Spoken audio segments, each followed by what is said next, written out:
ਅਸੀਂ ਮੁਲਕ ਚੋਂ ਪੈਰ ਤਾਂ ਬਾਹਰ ਕੱਢ ਲਿਆ, ਲੇਕਿਨ ਆਪਣੀ ਉਸੇ ਸੋਚ ਤੋਂ ਵੀ ਸਾਨੂੰ ਪੈਰ ਬਾਹਰ ਕੱਢਣਾ ਪੈਣਾ ਜਿਸ ਸੋਚ ਦੇ ਨਾਲ ਅਸੀਂ ਆਪਣੇ ਮੁਲਕਾਂ ਦੇ ਵਿੱਚ ਰਹਿ ਰਹੇ ਸੀ।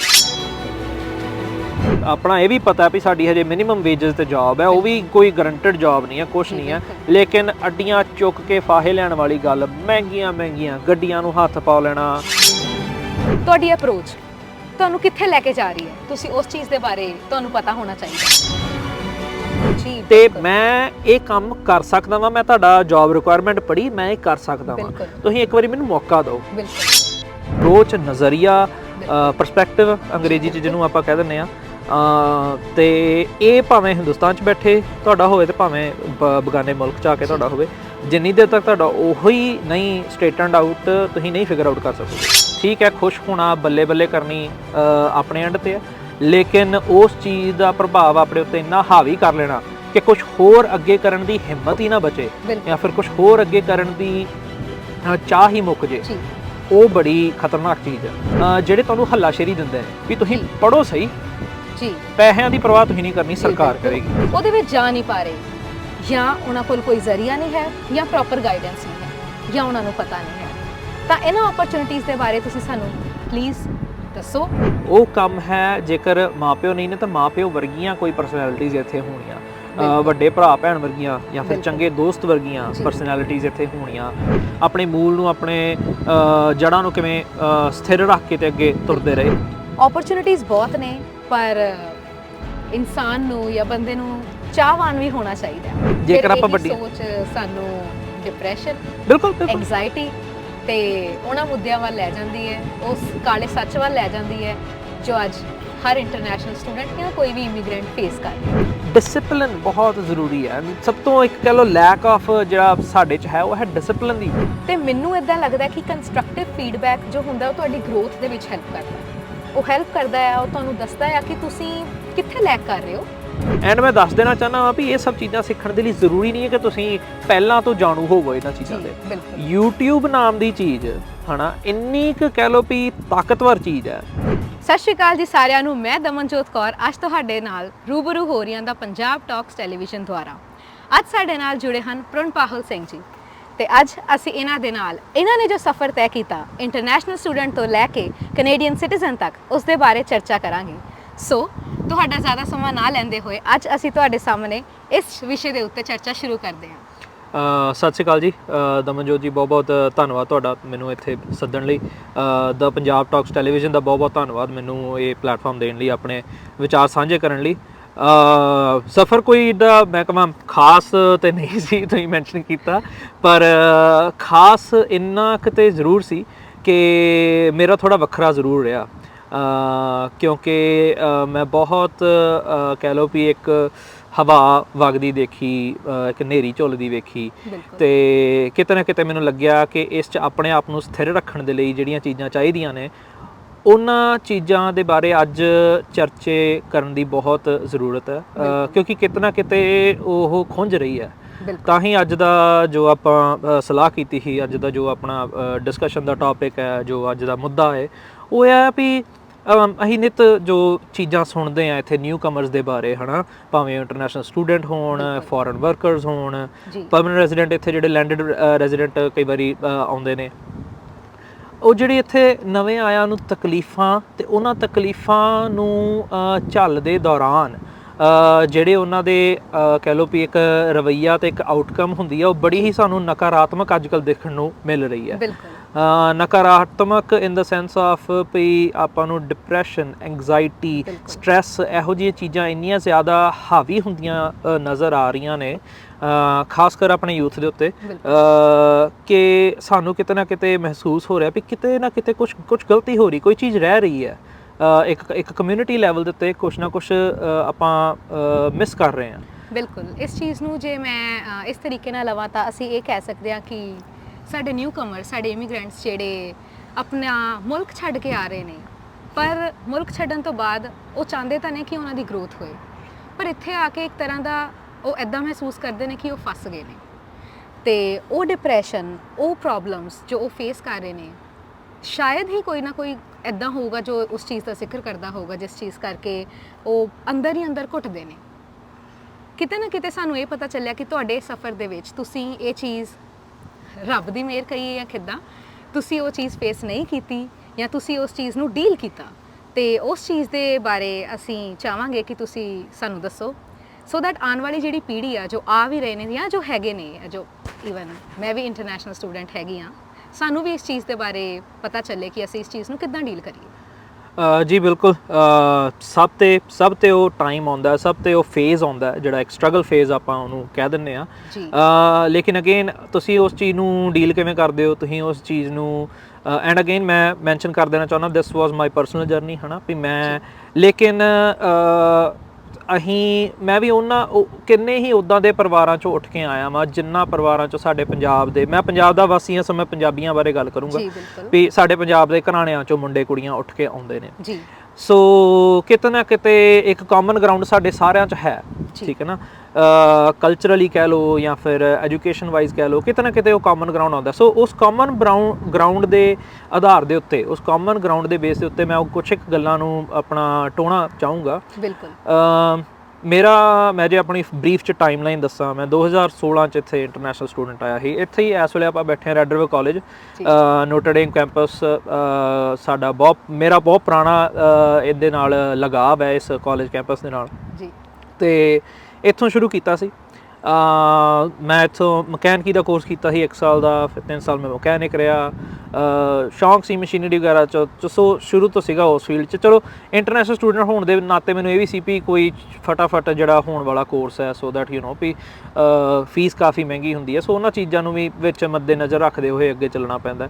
ਅਤੇ ਉਸ ਤੋਂ ਬਾਅਦ ਚਲੋ ਕੰਮ ਕੀਤਾ। ਫਿਰ ਕੰਮ ਦੇ ਦੌਰਾਨ ਜਦੋਂ ਮੈਂ 2019 ਦੇ ਅਰਾਊਂਡ ਪਰਮਾਨੈਂਟ ਰੈਜ਼ੀਡੈਂਟ ਹੋ ਗਿਆ, ਤਾਂ ਉਸ ਵੇਲੇ ਉਸ ਟਾਈਮ ਦੇ ਅਰਾਊਂਡ ਮੈਂ ਇਹ ਮਨ ਬਣਾ ਚੁੱਕਾ ਸੀ ਕਿ ਓਕੇ, ਹੁਣ ਇਹ ਪਹਿਲਾ ਪੜਾਅ ਹਾਸਲ ਹੋ ਗਿਆ, ਹੁਣ ਇਹ ਪਹਿਲਾ ਪੜਾਅ ਹਾਸਲ ਹੋ ਗਿਆ, ਹੁਣ ਇਸ ਪੜਾਅ ਤੋਂ ਅੱਗੇ ਕੀ ਹੈ, ਠੀਕ ਹੈ ਨਾ। ਅਤੇ ਇਹ ਇੱਕ ਸਭ ਤੋਂ ਪਹਿਲਾਂ ਮੈਂ ਕਹੂੰਗਾ ਬਹੁਤ ਇੱਕ ਜ਼ਰੂਰੀ ਪੁਆਇੰਟ ਹੈ ਕਿ ਪਰਮਾਨੈਂਟ ਰੈਜ਼ੀਡੈਂਸੀ PR ਹੋਣਾ ਅੰਤ ਨਹੀਂ ਹੈ, ਫਾਈਨਲ ਗੋਲ ਨਹੀਂ ਹੈ, ਐਂਡ ਗੋਲ ਨਹੀਂ ਹੈ ਜੀ। ਇਹਨੂੰ ਆਪਾਂ ਵੀ ਠੀਕ ਹੈ, ਖੁਸ਼ ਹੋਣਾ, ਬੱਲੇ ਬੱਲੇ ਕਰਨੀ ਆਪਣੇ ਐਂਡ 'ਤੇ ਹੈ, ਲੇਕਿਨ ਉਸ ਚੀਜ਼ ਦਾ ਪ੍ਰਭਾਵ ਆਪਣੇ ਉੱਤੇ ਇੰਨਾ ਹਾਵੀ ਕਰ ਲੈਣਾ ਕਿ ਕੁਛ ਹੋਰ ਅੱਗੇ ਕਰਨ ਦੀ ਹਿੰਮਤ ਹੀ ਨਾ ਬਚੇ, ਜਾਂ ਫਿਰ ਕੁਛ ਹੋਰ ਅੱਗੇ ਕਰਨ ਦੀ ਚਾਹ ਹੀ ਮੁੱਕ ਜੇ, ਉਹ ਬੜੀ ਖਤਰਨਾਕ ਚੀਜ਼ ਹੈ। ਅਤੇ ਸੋ ਮੈਂ 2019 'ਚ PR ਹੋਇਆ, ਤਾਂ ਉਸ ਵੇਲੇ ਮੈਂ ਕੰਮ ਕਰ ਰਿਹਾ ਸੀ, ਸੋਹਣੀ ਇਨਕਮ ਸੀ ਜਿਵੇਂ ਵੀ ਸੀ, ਲੇਕਿਨ ਉਸ ਦੌਰਾਨ ਮੈਂ ਡਿਸਾਈਡ ਕੀਤਾ ਕਿ ਜੋ ਮੇਰੇ ਮਨ 'ਚ ਸੀ ਸ਼ੁਰੂ ਤੋਂ, ਐਂਡ ਅਗੇਨ ਜਿਹੜੀ ਇੱਕ ਲੈਕ ਸੀ, ਜਿਹੜਾ ਖਾਲੀ ਕਹਿ ਲਓ ਇੱਕ ਉਸ ਬ੍ਰੈਕਟ ਸੀਗੀ ਮੇਰੀ, ਉਹ ਸੀ ਐਜੂਕੇਸ਼ਨ। ਐਜੂਕੇਸ਼ਨ ਦੀ ਬੜੀ ਜ਼ਿਆਦਾ ਅਹਿਮੀਅਤ ਮੇਰੇ ਪਰਿਵਾਰ 'ਚੋਂ ਮੈਨੂੰ ਮਿਲੀ, ਐਂਡ ਸੁਸਾਇਟੀ 'ਚ ਵੀ ਦੇਖਿਆ ਜਾਵੇ ਸਾਡੇ ਤੇ ਗੁਰੂਆਂ ਦੀ ਬਾਣੀ ਤੋਂ ਇਹ ਚੀਜ਼ ਸਾਨੂੰ ਸਿੱਖਣ ਨੂੰ ਮਿਲੀ ਹੈ ਕਿ ਸਾਡਾ ਨਾਂ ਹੈ ਸਿੱਖ, ਹੈ ਨਾ। ਅਸੀਂ ਸਿੱਖ ਦਾ ਮਾਇਨੇ ਹੀ ਨੇ ਸਿੱਖਣਾ, ਅਤੇ ਐਜੂਕੇਸ਼ਨ ਸਿੱਖਣ ਨੂੰ ਹੀ ਕਹਿੰਦੇ ਨੇ, ਐਜੂਕੇਸ਼ਨ ਗੇਨ ਕਰਨੀ। ਅਤੇ ਅੱਜ ਦੇ ਦੌਰ 'ਚ ਐਜੂਕੇਸ਼ਨ ਦੁਨਿਆਵੀ ਵੀ ਓਨੀ ਹੀ ਜ਼ਰੂਰਤ ਹੈ ਜਿੰਨੀ ਅਧਿਆਤਮਕ ਅਤੇ ਧਾਰਮਿਕ ਜ਼ਰੂਰਤ ਹੈ ਜੀ। ਬਿਲਕੁਲ। ਅਤੇ ਸੋ ਸਿੰਸ ਮੈਨੂੰ ਸਾਇੰਸ ਲਾਈਨ ਦੇ ਵਿੱਚ, ਟੈਕਨੋਲੋਜੀ ਦੀ ਲਾਈਨ 'ਚ ਇੰਟਰਸਟ ਸੀ, ਸੋ ਮੈਂ ਇੰਜੀਨੀਅਰਿੰਗ ਵੱਲ ਸਵਿਚ ਓਵਰ ਕਰ ਗਿਆ। ਉਦੋਂ ਚਲੋ ਫਿਰ ਉਹਦੇ ਵਿੱਚ ਵੀ ਸਵਿਚ ਓਵਰ ਕਰਨ 'ਚ ਮੈਨੂੰ ਇੱਥੋਂ ਦੇ ਕਈ ਇਹੋ ਜਿਹੇ ਕਹਿ ਲਓ ਲੂਪ ਹੋਲਸ ਕਹਿ ਲਓ, ਜਾਂ ਫਿਰ ਕਹਿ ਲਓ ਵੀ ਉਹ ਇਹੋ ਜਿਹੇ ਜ਼ਰੀਏ ਸਰਕਾਰ ਦੇ ਜਿਹੜੇ ਤੁਹਾਨੂੰ ਹੱਲਾਸ਼ੇਰੀ ਦਿੰਦੇ ਨੇ ਵੀ ਤੁਸੀਂ ਪੜ੍ਹੋ ਸਹੀ ਜੀ, ਪੈਸਿਆਂ ਦੀ ਪਰਵਾਹ ਤੁਸੀਂ ਨਹੀਂ ਕਰਨੀ, ਸਰਕਾਰ ਕਰੇਗੀ। ਮਤਲਬ ਇਹ ਕਈਆਂ ਨੂੰ ਸ਼ਾਇਦ ਨਵੀਂ ਲੱਗੇਗੀ ਗੱਲ, ਲੇਕਿਨ ਮੈਨੀਟੋਬਾ ਦੀ ਸਰਕਾਰ, ਮੈਂ ਮੈਨੀਟੋਬਾ 'ਚ ਰਿਹਾ ਸ਼ੁਰੂ ਤੋਂ, ਇੱਥੋਂ ਦੀ ਸਰਕਾਰ ਦਾ ਇਹੋ ਜਿਹਾ ਇੱਕ ਡਿਪਾਰਟਮੈਂਟ ਹੈ ਜਿਹੜਾ ਕਿ ਵਰਕਿੰਗ ਜਿਹੜੇ ਰੈਜ਼ੀਡੈਂਟਸ ਨੇ ਇੱਥੋਂ ਦੇ, ਭਾਵੇਂ ਤੁਸੀਂ PR ਹੋ, ਸਿਟੀਜ਼ਨ ਹੋ, ਹੈ ਨਾ, ਉਹਨਾਂ ਰੈਜ਼ੀਡੈਂਟ, ਜੇਕਰ ਤੁਸੀਂ ਅੱਗੇ ਪੜ੍ਹਨਾ ਚਾਹੁੰਦੇ ਹੋ, ਆਪਣੀ ਕੰਮ ਦੇ ਵਿੱਚੋਂ ਬ੍ਰੇਕ ਲੈ ਕੇ ਪੜ੍ਹਨਾ ਚਾਹੁੰਦੇ ਹੋ, ਐਡਵਾਂਸ ਕਰਨਾ ਚਾਹੁੰਦੇ ਹੋ, ਤਾਂ ਉਹ ਤੁਹਾਡੇ ਲਈ ਉੱਥੇ ਹਾਜ਼ਰ ਨੇ। ਉਹ ਇੱਕ ਵੱਖਰਾ ਵਿਸ਼ਾ, ਆਪਾਂ ਉਹਦੇ ਉੱਤੇ ਗੱਲਬਾਤ ਕਰ ਸਕਦੇ ਹਾਂ ਵੀ ਉਹ ਕੀ ਵਿਸ਼ਾ ਹੈ, ਮੈਂ ਕਿਵੇਂ ਹਾਸਲ ਕੀਤਾ। ਬਿਲਕੁਲ। ਉਸ ਤੋਂ ਬਾਅਦ ਬਸ 2020 ਦਾ ਸਾਲ ਮੈਂ ਕੰਮ ਕੀਤਾ, ਲਾਸਟ 21 'ਚ ਮੈਂ ਪੜ੍ਹਾਈ ਦੁਬਾਰਾ ਸ਼ੁਰੂ ਕਰ ਲਈ, ਐਂਡ ਉਸ ਤੋਂ ਬਾਅਦ ਬਸ ਚੱਲ ਹੈ ਜੀ। ਹੁਣ ਮੈਂ ਬਸ ਆਪਣੀ ਪੜ੍ਹਾਈ ਦੇ ਐਂਡਲੇ ਆਪਣਾ ਪੜਾਅ 'ਤੇ ਹਾਂ, ਅਤੇ ਮਾਲਕ ਦੀ ਕਿਰਪਾ ਨਾਲ ਵਧੀਆ ਚੱਲੀ ਜਾ ਰਿਹਾ, ਜੋਬਸ ਦਾ, ਓਪਰਚੁਨਿਟੀਜ਼ ਦਾ। ਅਤੇ ਹੁਣ ਇਹਨਾਂ ਸਭ ਦੇ ਵਿੱਚ ਜਿਵੇਂ ਮੈਂ ਵਾਪਸ ਉੱਥੇ ਜਾਊਂਗਾ ਵੀ PR ਫਾਈਨਲ ਗੋਲ ਨਹੀਂ ਹੈ ਜੀ। ਬਿਲਕੁਲ। ਸੋ ਉਹ ਚੀਜ਼ ਬਹੁਤ ਜ਼ਰੂਰੀ ਹੈ ਸਮਝਣ ਦੇ ਲਈ, ਕਿਉਂਕਿ ਜਿਹੜੀ ਕੋਰ ਇੱਕ ਅੰਡਰਸਟੈਂਡਿੰਗ ਹੋਈ ਆ ਵੀ PR ਤੁਹਾਡਾ ਸਟੇਟਸ ਹੈ, ਤੁਹਾਨੂੰ ਇੱਕ ਸਟੇਟਸ ਮਿਲ ਗਿਆ ਵੀ ਓਕੇ ਹੁਣ ਤੁਸੀਂ ਪਰਮਾਨੈਂਟ ਰੈਜ਼ੀਡੈਂਟ ਹੋ, ਠੀਕ ਹੈ ਨਾ। ਜਿਹੜੀਆਂ ਪਹਿਲਾਂ ਤੁਹਾਡੇ ਤੇ ਰੈਸਟ੍ਰਿਕਸ਼ਨ ਸੀਗੀਆਂ ਐਜ਼ ਅ ਸਟੂਡੈਂਟ ਕੰਮ ਕਰਨ ਦੀਆਂ ਰੈਸਟ੍ਰਿਕਸ਼ਨਸ ਘੰਟਿਆਂ ਦੀਆਂ ਉਹ ਹਟ ਚੁੱਕੀਆਂ ਨੇ, ਠੀਕ ਹੈ ਨਾ। ਸਿੰਸ PR ਹੁੰਦਿਆਂ ਤੱਕ ਤੁਸੀਂ ਇੰਨਾ ਕੁ ਐਕਸਪੀਰੀਅੰਸ ਗੇਨ ਕਰ ਲੈਂਦੇ ਹੋ ਇਸ ਮੁਲਕ ਦਾ ਕਿ ਤੁਹਾਨੂੰ ਅੰਡਰਸਟੈਂਡਿੰਗ ਹੋ ਜਾਂਦੀ ਹੈ, ਤੁਹਾਨੂੰ ਇੱਕ ਖੁੱਲਾ ਮਾਹੌਲ ਮਿਲ ਜਾਂਦਾ ਇੱਥੋਂ ਦਾ ਵੀ ਕੀ ਹੋ ਸਕਦਾ ਤੇ ਕੀ ਕੀਤਾ ਜਾ ਸਕਦਾ ਜੀ। ਵਰਕ ਪਰਮਿਟ ਤੇ ਵੀ ਬਾਉਂਡੇਸ਼ਨ ਹੁੰਦੀ ਹੈ, ਕਈ ਵਾਰ ਤੁਸੀਂ ਬਾਉਂਡਡ ਹੁੰਦੇ ਹੋ ਕਿਸੇ ਵਰਕਰ ਦੇ ਨਾਲ, ਹੈ ਨਾ, ਤੁਹਾਡੇ ਆਪਣੀ ਰਿਕੁਆਇਰਮੈਂਟ ਦੇ ਹਿਸਾਬ ਨਾਲ, ਐਂਡ ਤੁਸੀਂ ਸਿੰਸ PR ਨੂੰ ਪਰਸਿਊ ਕਰਨ ਦੇ ਚੱਕਰ ਤੁਸੀਂ ਆਪਣੇ ਕੰਮ ਨਹੀਂ ਬਦਲਦੇ। ਜੀ। PR ਦੇ ਨਾਲ ਫਰਕ ਕੀ ਪੈਂਦਾ? ਸਿਰਫ ਮੇਜਰ ਇੱਕ ਚੀਜ਼ ਦਾ ਕਿ ਤੁਹਾਡੇ ਲਈ ਓਪਰਚੁਨਿਟੀਜ਼ ਦੇ ਦਰਵਾਜ਼ੇ ਖੁੱਲ ਜਾਂਦੇ ਨੇ। ਹੁਣ ਇਹ ਨਹੀਂ ਵੀ ਤੁਹਾਨੂੰ ਸਰਕਾਰ ਆ ਕੇ ਦੱਸ ਤੁਸੀਂ PR ਹੋ ਗਏ ਹੋ ਜੀ, ਆ ਲਓ ਆਪਣਾ ਤੁਹਾਡੇ ਲਈ ਆ ਰੱਖਿਆ, ਨਹੀਂ, ਐਦਾਂ ਬਿਲਕੁਲ ਨਹੀਂ ਹੁੰਦਾ। ਮੈਂ ਕਾਫੀ ਸੋਸ਼ਲ ਮੀਡੀਆ ਤੇ ਐਂਡ ਇਹ ਸਭ ਦੇਖਦਾ ਨਾ ਵੀ ਯਾਰ PR ਹੋ ਗਏ ਆ, ਹਜੇ ਵੀ ਕੁਛ ਫਰਕ ਤੇ ਲੱਗ ਨਹੀਂ ਰਿਹਾ, ਉਹੀ ਜ਼ਿੰਦਗੀ ਹੈ ਸਵੇਰ ਤੋਂ ਸ਼ਾਮ ਦੀ, ਹੈ ਨਾ, ਪੈਸੇ ਕਮਾ ਲਓ, ਰੋਟੀ ਖਾ ਲਓ, ਸੌਂ ਜਾਓ। ਤਾਂ ਇਸ ਚੀਜ਼ ਨੂੰ ਅਸੀਂ ਇਦਾਂ ਕਹਿ ਸਕਦੇ ਕਿ ਉਹਨਾਂ ਦੀ ਅਪਰੋਚ 'ਚ ਫਰਕ ਹੈ। ਬਿਲਕੁਲ ਅਪਰੋਚ, ਨਜ਼ਰੀਆ, ਪਰਸਪੈਕਟਿਵ ਅੰਗਰੇਜ਼ੀ 'ਚ ਜਿਹਨੂੰ ਆਪਾਂ ਕਹਿ ਦਿੰਦੇ ਆ। ਤੇ ਇਹ ਭਾਵੇਂ ਹਿੰਦੁਸਤਾਨ 'ਚ ਬੈਠੇ ਤੁਹਾਡਾ ਹੋਵੇ ਤੇ ਭਾਵੇਂ ਬਗਾਨੇ ਮੁਲਕ 'ਚ ਆ ਕੇ ਤੁਹਾਡਾ ਹੋਵੇ, ਜਿੰਨੀ ਦੇਰ ਤੱਕ ਤੁਹਾਡਾ ਉਹੀ ਨਹੀਂ ਸਟੇਟਨਡ ਆਊਟ, ਤੁਸੀਂ ਨਹੀਂ ਫਿਗਰ ਆਊਟ ਕਰ ਸਕੋਗੇ। ਠੀਕ ਹੈ ਜੀ। ਦੇਖੋ ਜੀ, ਜਦੋਂ ਬੰਦਾ PR ਹੋ ਜਾਂਦਾ ਹੈ ਨਾ, ਤੇ PR ਦਾ ਸਟੇਟਸ ਮਿਲ ਜਾਂਦਾ, ਤੁਹਾਨੂੰ ਮਿਲ ਜਾਂਦਾ ਤੇ ਤੁਸੀਂ ਇੱਥੋਂ ਦੇ ਬਾਕੀ ਦੇ ਬਸ਼ਿੰਦਿਆਂ ਵਾਂਗੂ ਆਜ਼ਾਦ ਬਸ਼ਿੰਦੇ ਹੋ ਜਾਂਦੇ ਹੋ ਇਨ ਟਰਮਸ ਆਫ ਤੁਹਾਨੂੰ ਕੋਈ ਵਰਕ ਬਾਉਂਡੇਸ਼ਨ ਨਹੀਂ ਹੈ, ਤੁਹਾਨੂੰ ਕੋਈ ਆਵਰਸ ਬਾਉਂਡੇਸ਼ਨ, ਤੁਸੀਂ ਜੋ ਬਿਜ਼ਨਸ ਕਰਨਾ ਚਾਹੁੰਦੇ ਤੁਹਾਨੂੰ ਬਿਜ਼ਨਸ ਦੇ ਦਰਵਾਜ਼ੇ ਖੁੱਲ੍ਹੇ ਨੇ, ਤੁਸੀਂ ਇੱਥੋਂ ਦੇ ਬੈਂਕਾਂ 'ਚ ਜਾ ਕੇ ਅਕਾਊਂਟ ਆਪਣੇ ਬਿਜ਼ਨਸ ਅਕਾਊਂਟਸ ਖੋਲ੍ਹ ਸਕਦੇ ਹੋ, ਲੋਨ ਲੈ ਸਕਦੇ ਹੋ, ਕਿੰਨੀਆਂ ਚੀਜ਼ਾਂ ਦਾ ਫਰਕ ਪੈ ਜਾਂਦਾ ਸਿੰਸ ਤੁਹਾਡਾ ਸਟੇਟਸ ਚੇਂਜ ਹੋ ਚੁੱਕਾ। ਜੀ ਬਿਲਕੁਲ। ਸੋ ਲੇਕਿਨ ਉਸ ਚੀਜ਼ ਦਾ ਸਦ ਉਪਯੋਗ ਕਿਵੇਂ ਕਰਨਾ? ਹੁਣ ਉੱਥੇ ਜਿਵੇਂ ਤੁਸੀਂ ਮੈਂਸ਼ਨ ਕੀਤਾ ਭਈ ਅਪਰੋਚ, ਸੋਚ, ਪਰਸਪੈਕਟਿਵ ਦੀ ਗੱਲ ਆ ਜਾਂਦੀ ਹੈ, ਓਪਰਚੁਨਿਟੀਜ਼ ਖੁੱਲ੍ਹ ਜਾਂਦੀਆਂ ਨੇ, ਓਪਰਚੁਨਿਟੀਜ਼ ਦੇ ਦਰਵਾਜ਼ੇ ਆ ਜਾਂਦੇ ਨੇ। ਬਿਲਕੁਲ। ਤਾਂ ਹੁਣ ਤੁਸੀਂ ਇੱਥੇ ਗੱਲ ਕੀਤੀ ਓਪਰਚੁਨਿਟੀਜ਼ ਦੀ, ਤੇ ਮੈਂ ਤੁਹਾਡੇ ਨਾਲ ਇਸ ਚੀਜ਼ ਬਾਰੇ ਵੀ ਚਰਚਾ ਕਰਨਾ ਚਾਹਾਂਗੀ ਕਿ ਤੁਸੀਂ ਕਿਹਾ ਕਿ PR ਦੇ ਸਟੇਟਸ ਚੇਂਜ ਹੋਣ ਨਾਲ ਇੱਕ ਪਰਸਨ ਉੱਥੇ ਉਹਦਾ ਉਹ ਐਂਡ ਗੋਲ ਨਹੀਂ ਹੋਣਾ ਚਾਹੀਦਾ, ਉਸ ਤੋਂ ਬਿਯੋਂਡ ਉਹਨੂੰ ਉਹ ਚੀਜ਼ ਸੋਚਣੀ ਚਾਹੀਦੀ ਹੈ, ਕਿਉਂਕਿ ਉਹਨੂੰ ਓਪਰਚੁਨਿਟੀਜ਼ ਮਿਲਦੀਆਂ ਨੇ। ਕਿੱਦਾਂ ਦੀ ਓਪਰਚੁਨਿਟੀਜ਼ ਦੀ ਅਸੀਂ ਇੱਥੇ ਗੱਲ ਕਰ ਰਹੇ ਹਾਂ, ਤੇ ਕਿੱਦਾਂ ਉਹਨਾਂ ਨੂੰ ਤੁਸੀਂ ਮੈਂਸ਼ਨ ਕੀਤਾ ਕਿ ਸਦ ਉਪਯੋਗ ਕਰਨਾ ਚਾਹੀਦਾ ਹੈ, ਕਿਉਂਕਿ ਮੈਨੂੰ ਇੱਦਾਂ ਲੱਗਦਾ ਕਿ ਕਿਤੇ ਨਾ ਕਿਤੇ ਸਾਡੀ ਜਨਰੇਸ਼ਨ, ਜਾਂ ਤੁਸੀਂ ਕਹਿ ਲਓ ਕਿ ਜੋ ਇਮੀਗ੍ਰੈਂਟ ਸੀ ਜਾਂ ਹੈਗੇ ਨੇ ਜਾਂ ਆ ਰਹੇ ਨੇ, ਉਹਨਾਂ ਨੂੰ ਸਿਰਫ ਇਸੇ ਚੀਜ਼ 'ਚ ਪ੍ਰੋਬਲਮ ਆ ਰਹੀ ਹੈ ਕਿ ਉਹਨਾਂ ਕੋਲ ਓਪਰਚੁਨਿਟੀਜ਼ ਤਾਂ ਹੈ, ਪਰ ਉਹ ਇਸ ਚੀਜ਼ ਦੇ ਵਿੱਚ ਵਰਕ ਨਹੀਂ ਕਰ ਪਾ ਰਹੇ, ਉਹਦੇ ਵਿੱਚ ਇਨਵੈਸਟ ਨਹੀਂ ਕਰ ਪਾ ਰਹੇ, ਉਹਦੇ ਵਿੱਚ ਜਾ ਨਹੀਂ ਪਾ ਰਹੇ, ਜਾਂ ਉਹਨਾਂ ਕੋਲ ਕੋਈ ਜ਼ਰੀਆ ਨਹੀਂ ਹੈ, ਜਾਂ ਪ੍ਰੋਪਰ ਗਾਈਡੈਂਸ ਨਹੀਂ ਹੈ, ਜਾਂ ਉਹਨਾਂ ਨੂੰ ਪਤਾ ਨਹੀਂ ਹੈ। ਤਾਂ ਇਹਨਾਂ ਓਪਰਚੁਨਿਟੀਜ਼ ਦੇ ਬਾਰੇ ਤੁਸੀਂ ਸਾਨੂੰ ਪਲੀਜ਼ ਦੱਸੋ ਵੀ ਇਹ ਓਪਰਚੁਨਿਟੀਜ਼ ਕਿੱਦਾਂ ਤੇ ਕਿਵੇਂ ਸਾਡੀ ਜਨਰੇਸ਼ਨ ਲੈ ਸਕਦੀ ਹੈ। ਜੀ ਬਿਲਕੁਲ ਦਮਨਜੋਤ ਜੀ, ਤੁਸੀਂ ਜ਼ਿਕਰ ਕੀਤਾ ਗਾਈਡੈਂਸ ਦਾ। ਜੀ। ਹੁਣ ਮੈਨੂੰ ਵਿਨਪੈਗ ਦੇ ਬਾਰੇ ਪਤਾ ਲੱਗਾ, ਸ਼ਹਿਰ ਦੇ ਬਾਰੇ ਮੈਨੂੰ ਪਤਾ ਲੱਗਾ ਕਿਉਂਕਿ ਮੇਰੇ ਮਾਮਾ ਜੀ ਇੱਥੇ ਨੇ ਜੀ, ਤੇ ਮੇਰੇ ਮਾਮਾ ਜੀ ਇੱਥੇ ਸੀਗੇ, ਸੋ ਮੈਨੂੰ ਉਸ ਚੱਕਰ 'ਚ ਵਿਨਪੈਗ ਦਾ ਪਤਾ ਲੱਗਾ। ਮੈਂ ਇੱਥੇ ਹੀ ਆਇਆ ਸਿੰਸ ਸਿਰਫ ਉਹੀ ਸੀਗੇ ਇੱਥੇ, ਤੇ ਉਹਨਾਂ ਦੀ ਮੈਨੂੰ ਗਾਈਡੈਂਸ ਕਾਫੀ ਰਹੀ ਆ। ਹੁਣ ਦੇਖੋ, ਹਰ ਕਿਸੇ ਦਾ ਮਾਮਾ ਤੇ ਇੱਥੇ ਹੈ ਨਹੀਂ ਜੀ ਬਿਲਕੁਲ, ਨਾ ਹੀ ਹਰ ਕਿਸੇ ਦਾ ਚਾਚਾ ਇੱਥੇ ਹੈ। ਜੀ ਬਿਲਕੁਲ। ਐਂਡ ਇੱਕ ਗੱਲ ਹੋਰ ਹੈ ਵੀ ਹਰ ਕਿਸੇ ਦਾ ਮਾਮਾ ਚਾਚਾ ਸਹੀ ਗਾਈਡੈਂਸ ਦੇਵੇ, ਇਹਦੀ ਵੀ ਕੋਈ ਗਰੰਟੀ ਨਹੀਂ ਹੈ। ਹੁਣ ਜਿਵੇਂ ਤੁਸੀਂ ਇਸ ਚੀਜ਼ ਦੀ ਗੱਲ ਕੀਤੀ, ਤਾਂ ਇਹਦੇ ਬਾਰੇ ਮੈਂ ਵੀ ਤੁਹਾਨੂੰ ਦੱਸ ਦਿੰਦੀ ਹਾਂ ਕਿ ਮੈਂ ਵਿਨੀਪੈਗ ਦੇ ਵਿੱਚ ਆਈ ਸੀਗੀ ਲਾਸਟ ਈਅਰ 7 ਅਗਸਤ 2022 ਨੂੰ, ਤੇ ਮੇਰਾ ਵੀ ਵਿਨੀਪੈਗ ਦੇ ਵਿੱਚ ਕੈਨੇਡਾ ਦੇ ਵਿੱਚ ਮੇਰੀ ਫੈਮਿਲੀ ਹੈ, ਬਿਲਕੁਲ ਹੈ, ਬਟ ਵਿਨੀਪੈਗ ਦੇ ਵਿੱਚ ਨਹੀਂ ਹੈ। ਤਾਂ ਮੈਂ ਇਹ ਕਹਿ ਸਕਦੀ ਹਾਂ ਕਿ ਕੈਨੇਡਾ ਦੀ ਪ੍ਰੋਵਿੰਸ, ਹਰ ਪ੍ਰੋਵਿੰਸ ਦਾ ਆਪਣਾ ਵੱਖਰਾ ਕੰਮ ਕਰਨ ਦਾ ਤਰੀਕਾ ਹੈ। ਤਾਂ ਕਿਉਂਕਿ ਉਹ ਤਰੀਕਾ ਹੈ, ਤਾਂ ਹੁਣ ਉੱਥੇ ਰਹਿਣ ਵਾਲੇ ਹੀ ਉਸ ਚੀਜ਼ ਨੂੰ ਵਧੀਆ ਗਾਈਡ ਕਰ ਸਕਦੇ ਨੇ।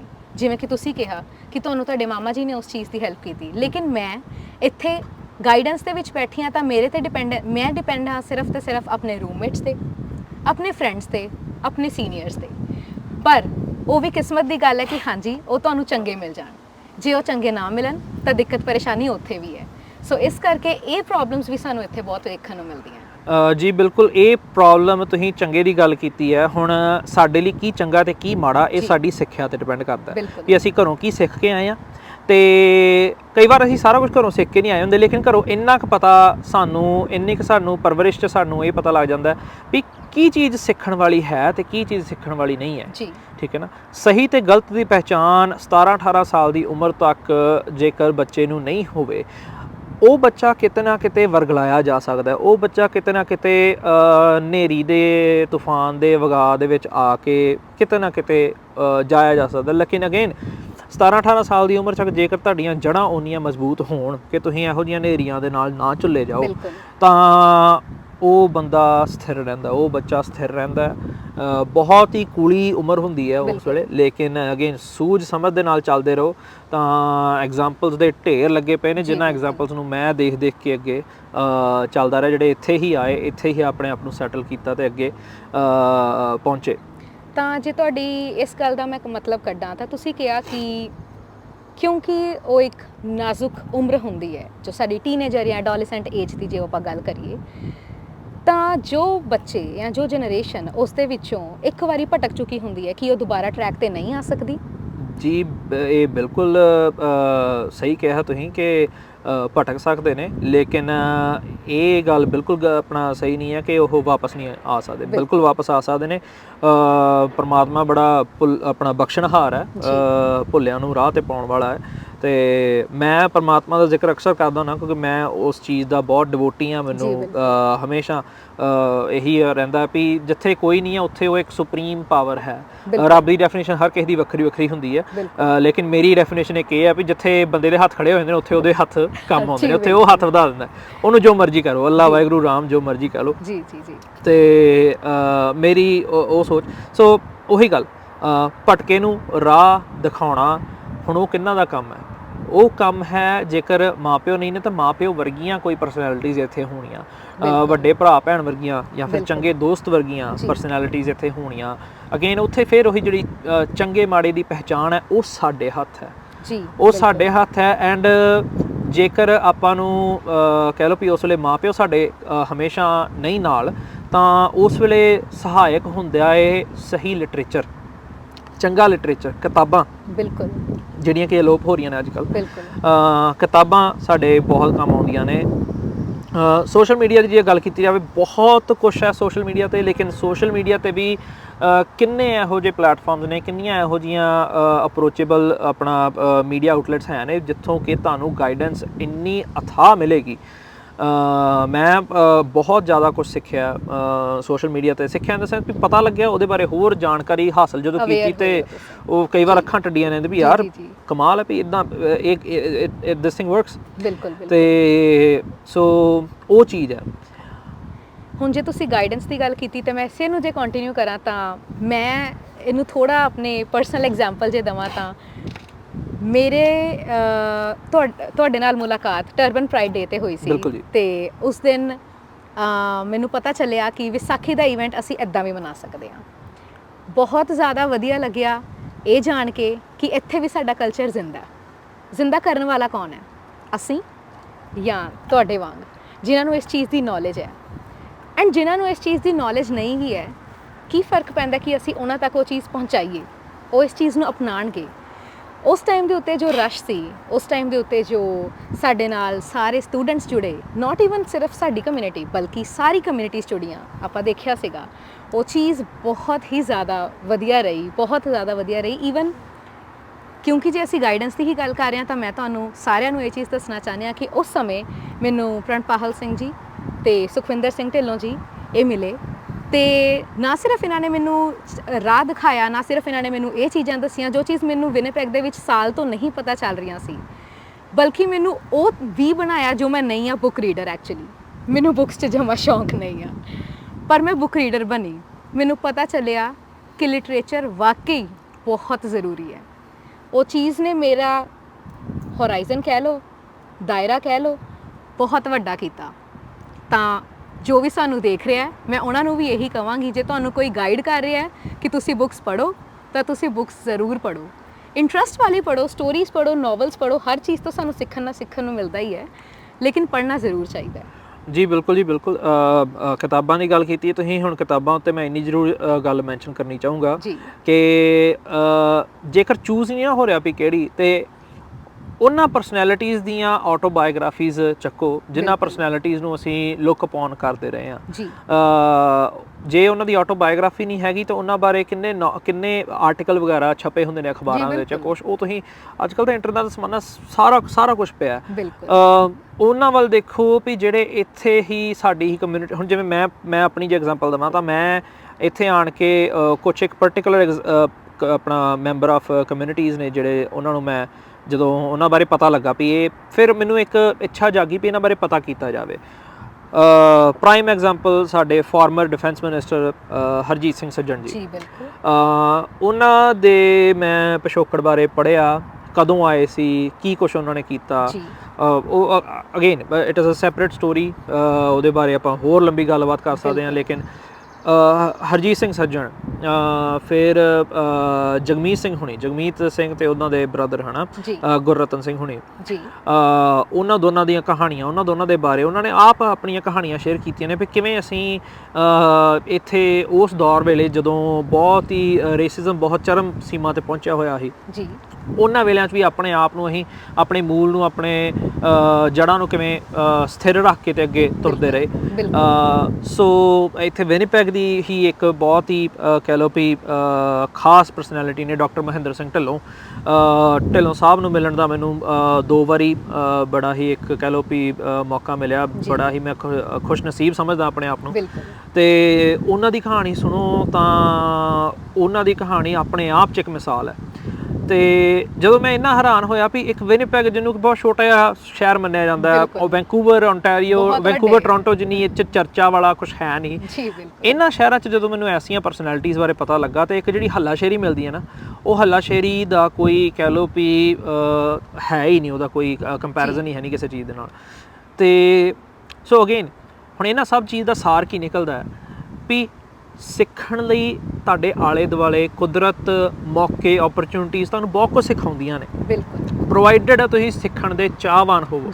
ਸਾਡਾ, ਮੈਨੂੰ ਬੜੇ ਅਫਸੋਸ ਨਾਲ ਇਹ ਗੱਲ ਕਹਿਣੀ ਪੈਂਦੀ ਹੈ ਕਿ ਮੈਂ ਫਸਟ ਹੈਂਡ ਇਹ ਚੀਜ਼ ਦੇਖੀ ਹੈ, ਮੇਰੇ ਤੋਂ ਇੱਕ ਜਨਰੇਸ਼ਨ ਪਿੱਛੇ ਜਾਂ ਇੱਕ ਜਨਰੇਸ਼ਨ ਅੱਗੇ, ਦੋਨਾਂ ਦਾ ਹੀ ਈਵਨ ਕਿ ਮੇਰੀ ਜਨਰੇਸ਼ਨ ਵਾਲੇ ਵੀ ਜਿਹੜੇ ਮੇਰੇ ਨਾਲ, ਬਹੁਤ ਹੀ ਘੱਟ ਗਿਣਤੀ ਦੇ ਨੇ ਜਿਨ੍ਹਾਂ ਨੂੰ ਸਿੱਖਣ ਦੀ ਇੱਛਾ ਅੱਜ ਵੀ ਬਚੀ ਹੈ, ਜਿਹੜੇ ਅੱਜ ਵੀ ਸਿੱਖਣਾ ਦੇ ਲਈ ਚਾਹਵਾਨ ਨੇ।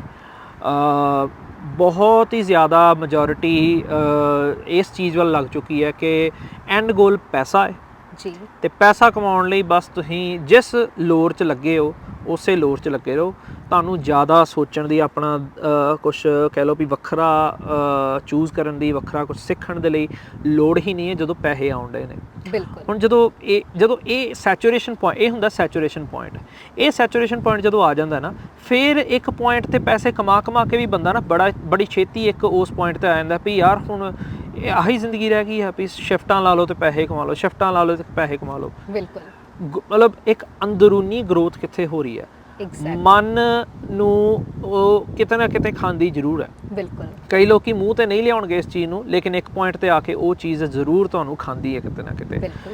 ਅਗੇਨ ਹੁਣ ਇੱਥੇ ਮੈਂ ਉਹੀ ਗੱਲ ਕਰਨੀ ਚਾਹੂੰਗਾ ਵੀ ਜ਼ਰੂਰੀ ਨਹੀਂ ਹੈ ਹਰ ਕਿਸੇ ਦਾ ਰਸਤਾ ਜਿਸ ਰਸਤੇ 'ਤੇ ਮੈਂ ਸੀ ਜਾਂ ਫਿਰ ਜਿਸ ਰਸਤੇ 'ਤੇ ਕੋਈ ਹੋਰ ਚੱਲਦੇ ਰਹੇ ਉਹ ਹੋਵੇ, ਲੇਕਿਨ ਇੱਕ ਮੋਨੋਟਨੀ ਨੂੰ ਬ੍ਰੇਕ ਕਰਨਾ ਬਹੁਤ ਜ਼ਰੂਰੀ ਹੈ। ਜਿਹੜਾ ਉਹੀ ਉਹ ਇੱਕ ਰਿਡੰਡੈਂਸ ਚੱਲਦੀ ਪਈ ਹੈ, ਰਿਪੀਟਿਵ ਚੱਲਦਾ ਪਿਆ ਨਾ, ਉਸ ਚੀਜ਼ ਨੂੰ ਬ੍ਰੇਕ ਕਰਨ ਦੀ ਬਹੁਤ ਲੋੜ ਹੈ। ਫਿਰ ਹੀ ਤੁਹਾਨੂੰ ਕੁਛ ਨਾ ਕੁਛ ਵੱਖਰੀ ਆਊਟਕਮ ਦਿਸੇਗੀ ਜੀ। ਇਸ ਚੀਜ਼ ਨੂੰ ਕੰਟੀਨਿਊ ਕਰਦੇ ਹੋਏ ਮੈਂ ਤੁਹਾਡੇ ਤੋਂ ਇਹ ਸਵਾਲ ਪੁੱਛਣਾ ਚਾਹੁੰਦੀ ਹਾਂ ਕਿ ਤੁਸੀਂ ਕਿਹਾ ਕਿ ਓਪਰਚੁਨਿਟੀਜ਼ ਬਹੁਤ ਨੇ, ਪਰ ਇਨਸਾਨ ਨੂੰ ਜਾਂ ਬੰਦੇ ਨੂੰ ਚਾਹਵਾਨ ਵੀ ਹੋਣਾ ਚਾਹੀਦਾ। ਬਿਲਕੁਲ, ਕਿਉਂਕਿ ਜੇ ਮੈਂ ਆਪਣੀ ਗੱਲ ਕਰਾਂ ਤਾਂ ਓਪਰਚੁਨਿਟੀਜ਼ ਮੇਰੇ ਕੋਲ ਜਾਂ ਮੇਰੇ ਨਾਲ 2-3 ਜਿਹੜੇ ਨਾਲ ਖੜੇ ਨੇ ਉਹਨਾਂ ਕੋਲ ਸੇਮ ਆਈਆਂ। ਗ੍ਰਾਸਪ ਕਿੰਨੇ ਕੀਤੀ, ਮੁੱਦਾ ਇਹ ਹੈ। ਉਸ ਓਪਰਚੁਨਿਟੀ ਨੂੰ ਗ੍ਰਾਸਪ ਕਰਕੇ ਅੱਗੇ ਕੰਮ ਕਿੰਨੇ ਕੀਤਾ, ਮੁੱਦਾ ਇਹ ਹੈ। ਸਾਡੀ ਦਿੱਕਤ ਇਹ ਆ ਕਿ ਸਾਡੇ ਸਾਹਮਣੇ ਥਾਲੀ 'ਚ ਕੋਈ ਚੀਜ਼ ਪਰੋਸ ਕੇ ਕੋਈ ਦੇ ਦੇ ਤਾਂ ਅਸੀਂ ਉਹ ਚੀਜ਼ ਲੈ ਲੈਂਦੇ ਹਾਂ, ਲੇਕਿਨ ਉਹਦੇ ਉੱਤੇ ਕੰਮ ਕਰਨਾ ਅਸੀਂ ਜ਼ਰੂਰੀ ਨਹੀਂ ਸਮਝਦੇ। ਇਸ ਚੀਜ਼ ਕਰਕੇ ਅਸੀਂ ਰੈਟ ਰੇਸ ਜਾਂ ਭੇਡ ਚਾਲ ਕਹਿ ਲਈਏ, ਉਹਦੇ ਵੱਲ ਤੁਰੇ ਹੋਏ ਹਾਂ। ਕੈਨੇਡਾ ਦੇ ਵਿੱਚ ਤੁਸੀਂ ਆ ਗਏ, ਤੁਸੀਂ ਪਹਿਲਾਂ ਹੀ ਕਦਮ ਚੁੱਕ ਚੁੱਕੇ ਹੋ ਕਿ ਤੁਸੀਂ ਕਰਾਊਡ ਤੋਂ ਵੱਖਰੇ ਹੋ ਚੁੱਕੇ ਹੋ। ਹੁਣ ਉਹਨੂੰ ਕੰਟੀਨਿਊ ਕਿਵੇਂ ਕਰਨਾ ਹੈ? ਕੁਝ ਸਮੇਂ ਪਹਿਲਾਂ ਤੁਸੀਂ ਐਜੂਕੇਸ਼ਨ ਦੀ ਵੀ ਗੱਲ ਕੀਤੀ, ਤੁਸੀਂ ਕਿਹਾ ਕਿ ਮੇਰੇ ਕੋਲ ਐਜੂਕੇਸ਼ਨ ਨਹੀਂ ਸੀਗੀ ਤੇ ਮੈਂ ਉਹ ਚੀਜ਼ ਗੈਪ ਜਾਂ ਵੋਇਡ ਫੀਲ ਕੀਤੀ। ਇਹ ਗੱਲ ਸੇਮ ਮੈਨੂੰ ਕਿਸੇ ਇੰਟਰਨੈਸ਼ਨਲ ਸਟੂਡੈਂਟ ਵੱਲੋਂ ਸੁਣਨ 'ਚ ਆਈ ਸੀਗੀ ਤੇ ਉਹ +2 ਕਰਕੇ ਇੱਧਰ ਆਈ ਸੀਗੀ ਤੇ ਕੁਝ ਕੁ ਮਹੀਨਿਆਂ ਪਹਿਲਾਂ ਹੀ ਉਹ PNP ਉਹਨਾਂ ਦੇ ਮੈਨੀਟੋਬਾ ਦੀ ਆਈ ਹੈ ਤੇ ਬਹੁਤ ਖੁਸ਼ ਸੀ, ਉਹ ਬਹੁਤ ਜ਼ਿਆਦਾ ਖੁਸ਼ ਸੀਗੇ। ਲੇਕਿਨ ਮੈਨੂੰ ਸੁਣਨ 'ਚ ਇਹ ਆਇਆ, ਮੈਂ ਹਲੇ PR ਜਾਂ PNP ਨਹੀਂ ਹਾਂ, ਲੇਕਿਨ ਉਹਨਾਂ ਨੂੰ ਮੇਰੀ ਐਜੂਕੇਸ਼ਨ ਲੈਵਲ, ਬੈਚਲਰਸ, ਮਾਸਟਰਸ, ਉਸ ਦੀ ਜ਼ਿਆਦਾ ਖੁਸ਼ੀ ਹੈ ਰਾਦਰ ਦੈਨ ਕਿ ਉਹ PR ਹੋਏ। ਇਹਦਾ ਮਤਲਬ ਐਜੂਕੇਸ਼ਨ ਦਾ ਮੁੱਲ ਹੈ ਤੇ ਕਿਤੇ ਨਾ ਕਿਤੇ ਇੱਕ ਬੱਚਾ ਜੋ +2 ਕਰਕੇ ਇੱਥੇ ਆ ਰਿਹਾ ਹੈ ਉਹ ਇਹ ਚੀਜ਼ ਫੇਸ ਕਰਦਾ ਹੈ ਕਿ ਜੀ ਅਸੀਂ ਐਜੂਕੇਸ਼ਨ ਤੋਂ ਕਿਤੇ ਨਾ ਕਿਤੇ ਵੰਜਿਸ਼ ਰਹਿ ਰਹੇ ਹਾਂ। ਜੀ ਬਿਲਕੁਲ, ਇਹਦੇ ਵਿੱਚ ਅਗੇਨ ਹੁਣ ਫਿਰ ਉਹੀ ਗੱਲ ਰਿਪੀਟ ਹੁੰਦੀ ਹੈ ਵੀ ਹਰ ਕਿਸੇ ਤੇ ਜੇਕਰ ਹਰ ਕਿਸੇ ਨੂੰ ਲੱਗਦਾ ਹੈ ਵੀ ਸਿਰਫ ਇੱਕ ਇਹੀ ਰਸਤਾ ਹੈ, ਜੀ ਕਿਤੇ ਨਾ ਕਿਤੇ ਨਹੀਂ। ਜੀ ਲੇਕਿਨ ਇਹਦੇ ਵਿੱਚ ਮੈਂ ਕੈਟਾਗਰਾਈਜ਼ ਕਰ ਦੇਣਾ ਚਾਹੂੰਗਾ ਜਿੰਨਾ ਕੁ ਮੇਰੀ ਸਮਝ ਹੈ, ਤੇ ਉਸ ਸਮਝ ਦੇ ਅਨੁਸਾਰ ਇਹ ਹੈ ਵੀ ਇੱਥੇ let's take for N example international student ਦੀ ਜੇ ਗੱਲ ਕਰੀਏ, ਮੋਟਾ ਹਿਸਾਬ ਲਈ ਇੱਥੇ 2-3 ਕਹਿ ਲਓ ਕੈਟਾਗਰੀਜ਼ ਨੇ ਜੀ।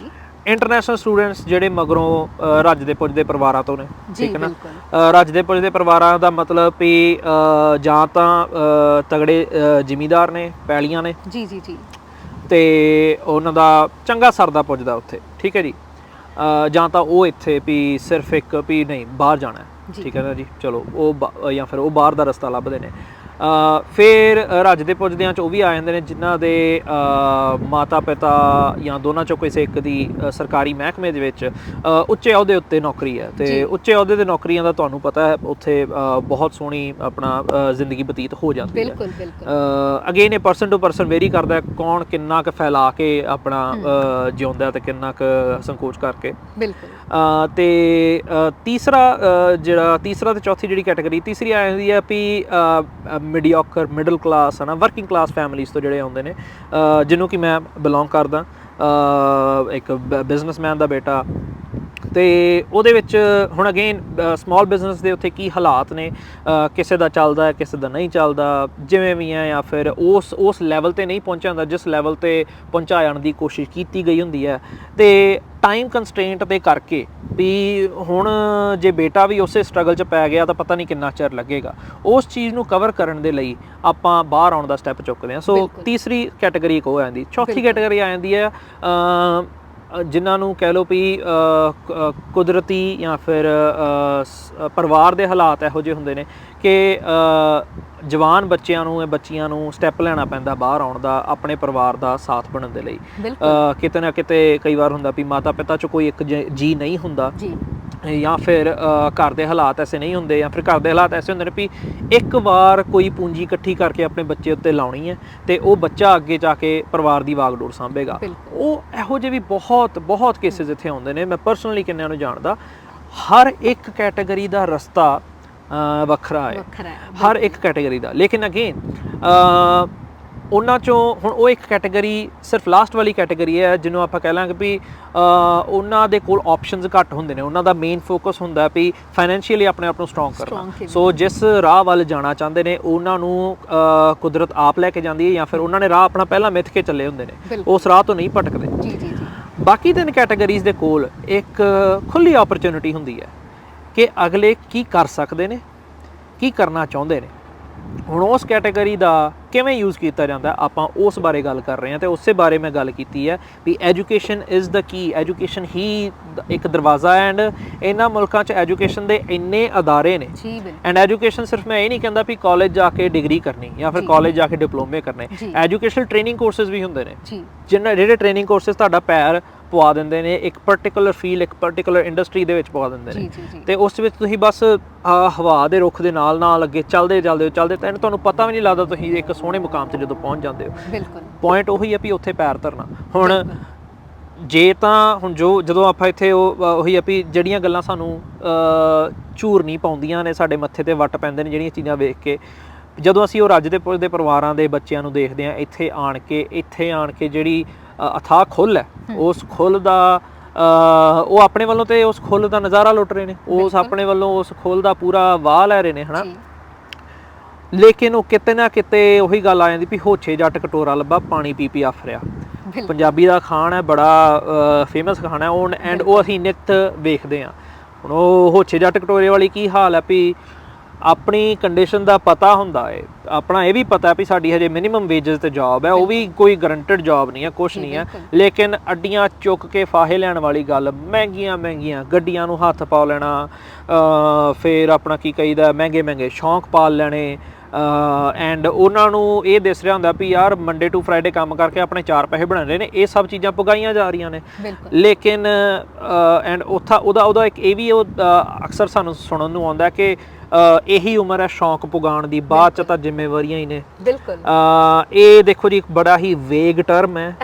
ਜੇ ਇਹਨਾਂ ਮੁਲਕਾਂ 'ਚ ਵੀ ਆ ਕੇ ਆਪਾਂ ਇਹ ਸੋਚ ਆਪਣੇ ਕੋਲ ਰੱਖਣੀ ਹੈ ਵੀ ਬਸ ਆਹੀ ਉਮਰ ਹੈ, ਕਰ ਲਓ ਜੋ ਕਰਨਾ ਹੈ, ਤੇ ਬਸ ਉਸ ਤੋਂ ਬਾਅਦ ਤਾਂ ਜ਼ਿੰਦਗੀ ਠੱਲ ਹੈ, ਤੇ ਇਹ ਫਿਰ ਤੁਹਾਡੀ ਸੋਚ ਤੇ ਕਿਤੇ ਨਾ ਕਿਤੇ ਆਪਣਾ ਕਿਤੇ ਕੰਸਟ੍ਰੇਂਟ ਹੈ, ਇੱਕ ਨੈਰੋ ਹੋ ਰਹੀ ਹੈ।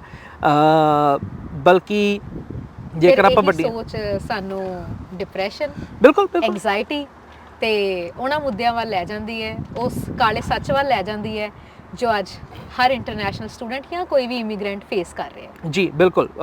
ਸੋ ਉਸ ਚੀਜ਼ ਨੂੰ ਸਾਨੂੰ ਬੜੀ ਸਮਝਣ ਦੀ ਲੋੜ ਹੈ ਕਿ ਇਹ ਫੇਜ਼ ਨੂੰ ਕਿਵੇਂ ਕੰਸਟਰਕਟਿਵਲੀ, ਇਹ ਸਭ ਤੋਂ ਹਾਈ ਐਨਰਜੀ ਫੇਜ਼ ਹੈ ਸਾਡਾ, ਸਭ ਤੋਂ ਜਿਹੜਾ 20s ਹੁੰਦੀ ਹੈ, this is the most highest energy phase. ਹੁਣ ਇਸ ਹਾਈ ਐਨਰਜੀ ਨੂੰ ਤੁਸੀਂ ਕਿਹੜੇ ਪਾਸੇ ਲਾਉਣਾ ਹੈ? Monday to Friday and weekend ਦੀ ਡਰੇਨੇਜ ਦੇ ਵਿੱਚ ਲਾਉਣਾ ਹੈ ਕਿ ਜਾਂ ਫਿਰ ਕੰਟੀਨਿਊਸ ਆਪਣੇ ਆਪ ਨੂੰ ਫਿਲ ਕਰਨਾ ਹੈ ਐਜੂਕੇਸ਼ਨ ਦੇ ਨਾਲ, ਨੌਲੇਜ ਦੇ ਨਾਲ, ਐਂਡ ਪ੍ਰਿਪੇਅਰ ਕਰਨਾ ਹੈ ਆਪਣੇ ਆਪ ਨੂੰ ਵੀ ਇੱਕ ਵਾਰੀ ਮੈਂ ਉਹ PR ਵਾਲਾ ਪੜਾਅ ਪੂਰਾ ਕਰ ਲਿਆ, ਉਸ ਤੋਂ ਬਾਅਦ ਮੈਂ ਜਿਸ ਪਾਸੇ ਜਾਣਾ ਹੈ ਮੈਂ ਉਸ ਪਾਸੇ ਵੱਲ ਫੋਕਸ ਹੋ ਜਾ। ਮੈਂ ਪਾਰਟਿਕੂਲਰਲੀ PR ਹੋਣ ਤੋਂ 1 ਸਾਲ ਪਹਿਲਾਂ ਤੋਂ ਰਿਸਰਚ ਕਰਨੀ ਸ਼ੁਰੂ ਕਰਤੀ ਸੀ, ਪੜ੍ਹਨਾ, ਪੁੱਛਣਾ, ਪਤਾ ਕਰਨਾ ਸ਼ੁਰੂ ਕਰਤਾ ਸੀ ਕਿ ਕੀ ਰਸਤੇ ਨੇ ਕਾਲਜ ਦੁਬਾਰਾ ਜੁਆਇਨ ਕਰਨ ਦੇ ਐਂਡ ਇਸ ਫੀਲਡ 'ਚ ਜਾਣ ਦੇ ਕੀ ਆਪਸ਼ਨਸ ਨੇ। ਐਂਡ ਕਈ ਵਾਰ ਇਹ ਚੀਜ਼ ਸੋਚਣੀ PR ਤੋਂ ਬਾਅਦ ਕਈ ਸ਼ੁਰੂ ਕਰਦੇ ਨੇ, ਐਂਡ ਉਹ ਵੀ ਮਾੜਾ ਨਹੀਂ ਹੈ, ਕਦੇ ਵੀ ਕਹਿੰਦੇ ਵੀ ਜਦੋਂ ਜਾਗੋ ਉਹੀ ਸਵੇਰਾ, ਹੈ ਨਾ। ਲੇਕਿਨ ਕਿਤੇ ਨਾ ਕਿਤੇ ਉਹੀ ਗੱਲ ਆ ਗਈ ਨਾ ਵੀ ਪਲੈਨਿੰਗ, ਟਾਈਮਿੰਗ, ਡਿਸਿਪਲਿਨ ਬਹੁਤ ਜ਼ਰੂਰੀ ਹੈ। ਸਭ ਤੋਂ ਇੱਕ ਕਹਿ ਲਓ ਲੈਕ ਆਫ ਜਿਹੜਾ ਸਾਡੇ 'ਚ ਹੈ ਉਹ ਹੈ ਡਿਸਿਪਲਿਨ ਦੀ। ਡਿਸਿਪਲਿਨ ਅਗੇਨ ਕਿਉਂ ਅਸੀਂ ਕਹਿੰਦੇ ਆ ਵੀ ਜਿਹੜੇ ਜਦੋਂ ਮਿਲਟਰੀ ਸਕੂਲਾਂ 'ਚ ਜਿਹੜੇ ਬੱਚੇ ਨਿਕਲਦੇ ਨੇ ਬੜੇ ਜੀ ਡਿਸਿਪਲਿਨ ਹੁੰਦੇ ਨੇ, ਬੜੇ ਵੈਲ ਮੈਨਰਡ ਹੁੰਦੇ ਨੇ, ਤੇ and military man also, like military man and woman who are serving in the service people ਜਿਹੜੇ ਹੁੰਦੇ ਨੇ, ਉਹਨਾਂ ਦਾ ਆਪਾਂ ਵੇਖਦੇ ਉਹਨਾਂ ਦਾ ਦੂਰੋਂ ਹੀ ਪਤਾ ਲੱਗਦਾ। ਆਪਾਂ ਇੱਥੇ ਕਈ ਵਾਰ ਰਿਟਾਇਰੀਜ਼ ਨੂੰ ਦੇਖਦੇ, ਉਹਨਾਂ ਦਾ ਦੂਰੋਂ ਚਾਲ ਤੋਂ ਪਤਾ ਲੱਗਦਾ that he is a former serviceman, that she is a former service woman. And ਉਹ ਕਿਉਂ, ਉਹ ਉਹਨਾਂ ਦੀ ਚਾਲ ਵੱਖਰੀ ਕਿਉਂ ਹੁੰਦੀ ਹੈ? The discipline they have been trained into, and discipline ਆਪਣੀ ਲਾਈਫ 'ਚ ਬਹੁਤ ਜ਼ਰੂਰੀ ਹੈ। ਐਂਡ ਉਹੀ ਹੈ ਵੀ 4 ਦਿਨ ਦੀ ਜ਼ਿੰਦਗੀ ਹੈ, ਤੇ ਇਹੋ ਜਿਹੀਆਂ ਗੱਲਾਂ ਨੂੰ ਜੇ ਦਿਮਾਗ 'ਚ ਬਿਠਾ ਕੇ ਵੀ ਉਹ 4 ਦਿਨ ਦੀ ਜ਼ਿੰਦਗੀ ਨੂੰ ਇਸ ਤਰ੍ਹਾਂ ਕਰੋ ਵੀ ਬਸ ਆਹੀ ਅਗਲਾ ਦਿਨ ਖਤਮ ਹੋ ਜਾਣਾ, ਫਿਰ ਇਹ ਸੋਚ ਤਾਂ ਬੜੀ ਹੀ ਕਹਿ ਲਓ ਵੀ ਇੱਕ ਡਰੇਨਿੰਗ ਸੋਚ ਹੈ, ਤੇ ਤੁਹਾਨੂੰ ਉਹੀ ਹੈ ਵੀ ਮੰਡੇ ਟੂ ਫਰਾਈਡੇ ਯੋਗਾ ਹੀ ਛੱਡ ਦੇਗੀ। ਤੇ ਸਾਨੂੰ ਉਸ ਚੀਜ਼ 'ਤੇ ਸੋਚਣ ਦੀ, ਤਵੱਜੋ ਦੇਣ ਦੀ ਲੋੜ ਹੈ ਕਿ ਬ੍ਰੌਡ ਸਪੈਕਟਰਮ ਆਪਣਾ ਕਰਨਾ ਪੈਣਾ ਸਾਨੂੰ ਸੋਚ ਦਾ। ਜੀ ਬਿਲਕੁਲ। ਹੁਣ ਤੁਸੀਂ ਡਿਸਿਪਲਿਨ ਦੀ ਗੱਲ ਕੀਤੀ ਤਾਂ ਮੇਰੇ ਮਾਈਂਡ ਦੇ ਵਿੱਚ ਇਹ ਚੀਜ਼ ਆਈ ਕਿ ਡਿਸਿਪਲਿਨ ਦੀ ਕਮੀ ਹੈ, ਬਿਲਕੁਲ ਹੈਗੀ ਹੈ ਜੀ, ਲੇਕਿਨ ਕੀ ਸਾਨੂੰ ਇਹ ਟਰਮ ਕਲੀਅਰ ਹੈ ਕਿ ਡਿਸਿਪਲਿਨ ਹੈ ਕੀ? ਮੈਨੂੰ ਜਦੋਂ ਮੈਂ ਵੀ ਰੈੱਡ ਰਿਵਰ ਕਾਲਜ ਦੀ ਹੀ ਪ੍ਰਾਊਡ ਸਟੂਡੈਂਟ ਹਾਂ, ਤੇ ਮੈਨੂੰ ਇੱਥੇ ਆ ਕੇ ਇੱਕ ਟਰਮ ਸੁਣਨ ਦੇ ਵਿੱਚ ਮਿਲੀ, ਕੰਸਟਰਕਟਿਵ ਫੀਡਬੈਕ। ਤੇ ਮੈਨੂੰ ਇੱਦਾਂ ਲੱਗਦਾ ਕਿ ਕੰਸਟਰਕਟਿਵ ਫੀਡਬੈਕ ਜੋ ਹੁੰਦਾ ਉਹ ਤੁਹਾਡੀ ਗਰੋਥ ਦੇ ਵਿੱਚ ਹੈਲਪ ਕਰਦਾ ਹੈ। ਉਹ ਹੈਲਪ ਕਰਦਾ ਹੈ, ਉਹ ਤੁਹਾਨੂੰ ਦੱਸਦਾ ਹੈ ਕਿ ਤੁਸੀਂ ਕਿੱਥੇ ਲੈਕ ਕਰ ਰਹੇ ਹੋ, ਤੇ ਉਸ ਤੋਂ ਬਾਅਦ ਤੁਸੀਂ ਉਹ ਕਮੀਆਂ ਪੇਸ਼ੀਆਂ ਦੇ ਉੱਤੇ ਵਰਕ ਕਰਦੇ ਹੋ। ਜਿੱਥੋਂ ਤੱਕ ਮੈਨੂੰ ਲੱਗਦਾ ਡਿਸਿਪਲਿਨ ਇੱਥੇ ਸਾਰੇ ਨੇ, ਪਰ ਤਰ੍ਹਾਂ ਨਾਲ। ਕਿੱਦਾਂ? ਹਰ ਕੋਈ ਜਾਣਾ ਚਾਹੁੰਦਾ ਹੈ ਕਿ ਹਾਂ ਮੈਂ ਸ਼ਿਫਟ 'ਤੇ ਜਾਵਾਂ, ਮੰਡੇ ਟੂ ਫਰਾਈਡੇ ਹਰ ਕੋਈ ਸ਼ਿਫਟਾਂ 'ਤੇ ਜਾ ਰਿਹਾ, ਉਹ ਡਿਸਿਪਲਿਨਡ ਹੈ। ਪਰ ਕੀ ਉਹ ਆਪਣੇ ਲਈ ਸਮਾਂ ਕਰਕੇ ਆਪਣੀ ਪਰਸਨਲ ਗਰੋਥ ਦੇ ਉੱਤੇ ਆਪਣੇ ਮਾਈਂਡਸੈਟ ਨੂੰ ਬ੍ਰੌਡ ਕਰਨ ਦੇ ਲਈ ਕੁਝ ਕਰ ਰਹੇ ਨੇ? ਕੀ ਉਹ ਕੰਸਟਰਕਟਿਵ ਡਿਸਿਪਲਿਨ ਕਰ ਰਹੇ ਨੇ ਫੋਲੋ? ਨਹੀਂ ਕਰ ਰਹੇ। ਇਸੇ ਚੀਜ਼ ਕਰਕੇ ਉਹ ਡਿਪਰੈਸ਼ਨ ਫੇਸ ਕਰਦੇ ਨੇ, ਕਿਉਂਕਿ ਰੋਜ਼ਮर्रा ਦੀ ਜ਼ਿੰਦਗੀ ਦੇ ਵਿੱਚ ਉਹਨਾਂ ਨੇ ਕੀ ਕਰਨਾ? ਸੋਣਾ, ਉੱਠਣਾ, ਖਾਣਾ, ਭੱਜਣਾ, ਦੌੜਨਾ, ਫਿਰ ਸੋਣਾ, ਬਸ ਇਹੀ ਚੀਜ਼। ਕੰਸਟਰਕਟਿਵ ਡਿਸਿਪਲਿਨ ਦੇ ਵਿੱਚ ਅਸੀਂ ਇਸ ਚੀਜ਼ ਨੂੰ ਇੱਦਾਂ ਕੈਟਾਗਰਾਈਜ਼ ਕਰ ਸਕਦੇ ਹਾਂ ਕਿ ਜੀ ਤੁਸੀਂ ਆਪਣੇ ਲਈ ਸਮਾਂ ਕੱਢੋ, ਤੁਹਾਨੂੰ ਜੋ ਚੀਜ਼ਾਂ ਪਸੰਦ ਹੈ ਤੁਸੀਂ ਉਹ ਕਰੋ, ਤੁਹਾਨੂੰ ਡਾਂਸ ਪਸੰਦ ਹੈ ਤੁਸੀਂ ਉਹ ਕਰੋ, ਤੁਹਾਨੂੰ ਸਿੰਗਿੰਗ ਪਸੰਦ ਹੈ ਤੁਸੀਂ ਉਹ ਕਰੋ। ਬਹੁਤ ਸਾਰੇ ਐਕਟੀਵਿਟੀਜ਼ ਨੇ ਮੈਨੀਟੋਬਾ ਦੇ ਵਿੱਚ, ਈਵਨ ਮੈਨੀਟੋਬਾ ਤਾਂ ਸਾਡਾ ਵਿੰਟਰ ਦਾ ਸ਼ਹਿਰ ਹੈ, ਸਨੋ ਦੇ ਵਿੱਚ ਤੁਸੀਂ ਬਹੁਤ ਚੀਜ਼ਾਂ ਕਰ ਸਕਦੇ ਹੋ, ਸਮਰ ਦੇ ਵਿੱਚ ਤੁਸੀਂ ਬਹੁਤ ਚੀਜ਼ਾਂ ਕਰ ਸਕਦੇ ਹੋ, ਪਰ ਕੀ ਤੁਸੀਂ ਕਰਦੇ ਹੋ? ਜੀ ਨਹੀਂ, ਕਿਉਂਕਿ ਤੁਸੀਂ ਨਹੀਂ ਕਰਦੇ, ਤੁਸੀਂ ਉਹ ਡਿਸਿਪਲਿਨ ਫੋਲੋ ਨਹੀਂ ਕਰਦੇ। ਇਸ ਕਰਕੇ ਕਿਤੇ ਨਾ ਕਿਤੇ ਉਹ ਸਾਰਾ ਪ੍ਰੈਸ਼ਰ ਜਿਹੜਾ ਹੈ ਉਹ ਸਾਡੇ ਮਾਈਂਡ 'ਤੇ ਆਉਂਦਾ ਹੈ, ਸਾਡੀ ਬਾਡੀ 'ਤੇ ਆਉਂਦਾ ਹੈ। ਫਿਰ ਅਸੀਂ ਸੋਚਦੇ ਹਾਂ ਕਿ ਅਸੀਂ ਨਿਕਲੇ ਤਾਂ ਆਪਣੇ ਮੁਲਕ ਤੋਂ ਸੀ, ਲੇਕਿਨ ਪਹੁੰਚ ਫਿਰ ਜੇਲ੍ਹ ਗਏ। ਉਹੀ ਗੱਲ ਆ ਜਾਂਦੀ ਜੀ, ਚੋਇਸ। ਹੁਣ ਮੈਂ ਇੱਥੇ ਗੱਲ ਆ ਜਾਂਦੀ ਫਨ। ਕਈ ਵਾਰ ਕਹਿੰਦੇ ਵੀ ਨਹੀਂ ਖਾਲੀ ਟਾਈਮ ਜੀ ਅਸੀਂ ਫਨ ਕਰਦੇ ਹਾਂ, ਚਲੋ ਠੀਕ ਹੈ। ਹੁਣ ਫਨ ਦੀ ਡੈਫੀਨੇਸ਼ਨ ਹਰ ਇੱਕ ਪਰਸਨ ਦੇ ਲਈ ਵੱਖਰੀ ਹੈ। ਬਿਲਕੁਲ। ਫਨ 'ਚ ਕਈ ਆਪਣੇ ਸ਼ੌਂਕ ਪੁਗਾਉਂਦੇ ਨੇ। ਸ਼ੌਂਕ ਵੀ ਦੇਖੋ, ਸ਼ੌਂਕ ਪੁਗਾਉਣ ਦੇ ਲਈ ਪਹਿਲਾਂ ਸ਼ੌਂਕ ਪਾਲਣੇ ਪੈਂਦੇ ਨੇ। ਸ਼ੌਂਕ ਪਾਲਣ ਲਈ ਕੁਝ ਸ਼ੌਂਕ ਮਹਿੰਗੇ ਹੁੰਦੇ ਨੇ, ਕੁਝ ਸ਼ੌਂਕ ਹੁੰਦੇ ਨੇ ਜਿਹੜੇ ਤੁਸੀਂ ਆਪਣੀ ਰੋਜ਼ਮਰਰਾ ਦੀ ਜ਼ਿੰਦਗੀ ਦੇ ਵਿੱਚੋਂ ਸਿਰਫ ਸਮਾਂ ਕੱਢ ਕੇ ਉਹ ਸ਼ੌਂਕ ਆਪਣਾ ਪਾਲ ਸਕਦੇ ਹੋ।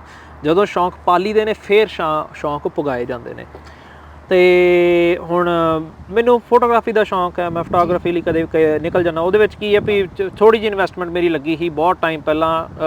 ਮੇਰੇ ਕੋਲ ਜਿਵੇਂ ਹੁੰਦਾ ਨਾ ਕਿ 4 ਪੈਸੇ ਸਾਈਡ 'ਤੇ ਆਣ, ਉਹ ਮੈਂ ਲਾ ਲਏ ਉੱਥੇ। ਉਹ ਮੇਰੇ ਕੋਲ ਬਹੁਤ ਪੁਰਾਣਾ ਹੁਣ ਤੱਕ ਚੱਲਣ ਡਿਆ, ਸੋ ਉਹ ਮੇਰੀ ਰੂਹ ਦੀ ਖੁਰਾਕ ਬਣ ਕੇ ਕੰਮ ਕਰਦਾ ਹੈ। ਉਹਦੇ 'ਤੇ ਮੈਂ ਟਾਈਮ ਵੀ ਲਾਉਂਦਾ ਵਾਂ। ਜਿਹੜਾ ਮੇਰੇ ਕੋਲ ਖਾਲੀ ਸਮਾਂ ਹੁੰਦਾ ਹੈ, ਇੰਸਟੈਡ ਆਫ ਮੈਂ ਉਹ ਖਾਲੀ ਸਮਾਂ ਕੰਧ 'ਚ ਸਿਰ ਮਾਰਨ ਦੇ ਮੈਂ ਕੀ ਕਰਾਂ, ਮੇਰਾ ਹਾਂ, ਜਾਂ ਫਿਰ ਇੰਸਟਾਗ੍ਰਾਮ 'ਤੇ ਉਂਗਲਾਂ ਘਸਾਉਣ ਦੇ ਲਈ, ਉਹਦੀ ਬਜਾਏ ਮੇਰਾ ਉੱਥੇ ਲੰਘ ਜਾਂਦਾ। ਇਕੱਲਾ ਉਹ ਨਹੀਂ, ਉਸ ਤੋਂ ਇਲਾਵਾ ਵੀ ਸਿੱਖਣ ਵਾਲੀਆਂ ਜੇ ਗੱਲ ਕਰੀਏ ਵੀ ਜਿਵੇਂ ਮੈਂ ਕੰਪਿਊਟਰਾਂ ਦੀ ਰਿਪੇਅਰ ਹੋ ਗਈ ਵੀ ਇਹ 'ਚ ਕੋਈ ਦਿੱਕਤਾਂ। ਹੁਣ ਇਹਨਾਂ ਮੁਲਕਾਂ ਦੇ ਵਿੱਚ ਇਹਨਾਂ ਸਭ ਚੀਜ਼ਾਂ ਦੀ ਦਿੱਕਤਾਂ ਜਦੋਂ ਆਉਂਦੀਆਂ ਨੇ, ਤੁਹਾਨੂੰ ਮਹਿੰਗੇ ਸੋਰਸਿਸ 'ਤੇ ਜਾਣਾ ਪੈਂਦਾ, ਉੱਥੇ ਜਾ ਕੇ ਠੀਕ ਕਰਾਉਣੇ ਪੈਂਦੇ ਨੇ। ਅਤੇ ਮੈਂ ਕਿਤੇ ਨਾ ਕਿਤੇ ਉਹ ਲੋੜ ਮਹਿਸੂਸ ਕੀਤੀ ਵੀ ਕਿਉਂ ਨਾ ਬੰਦੇ ਨੂੰ ਆਪਣੇ ਆਪ ਨੂੰ ਇਕਵਿਪ ਕਰੀਏ ਇਸ ਚੀਜ਼ ਦੇ ਨਾਲ।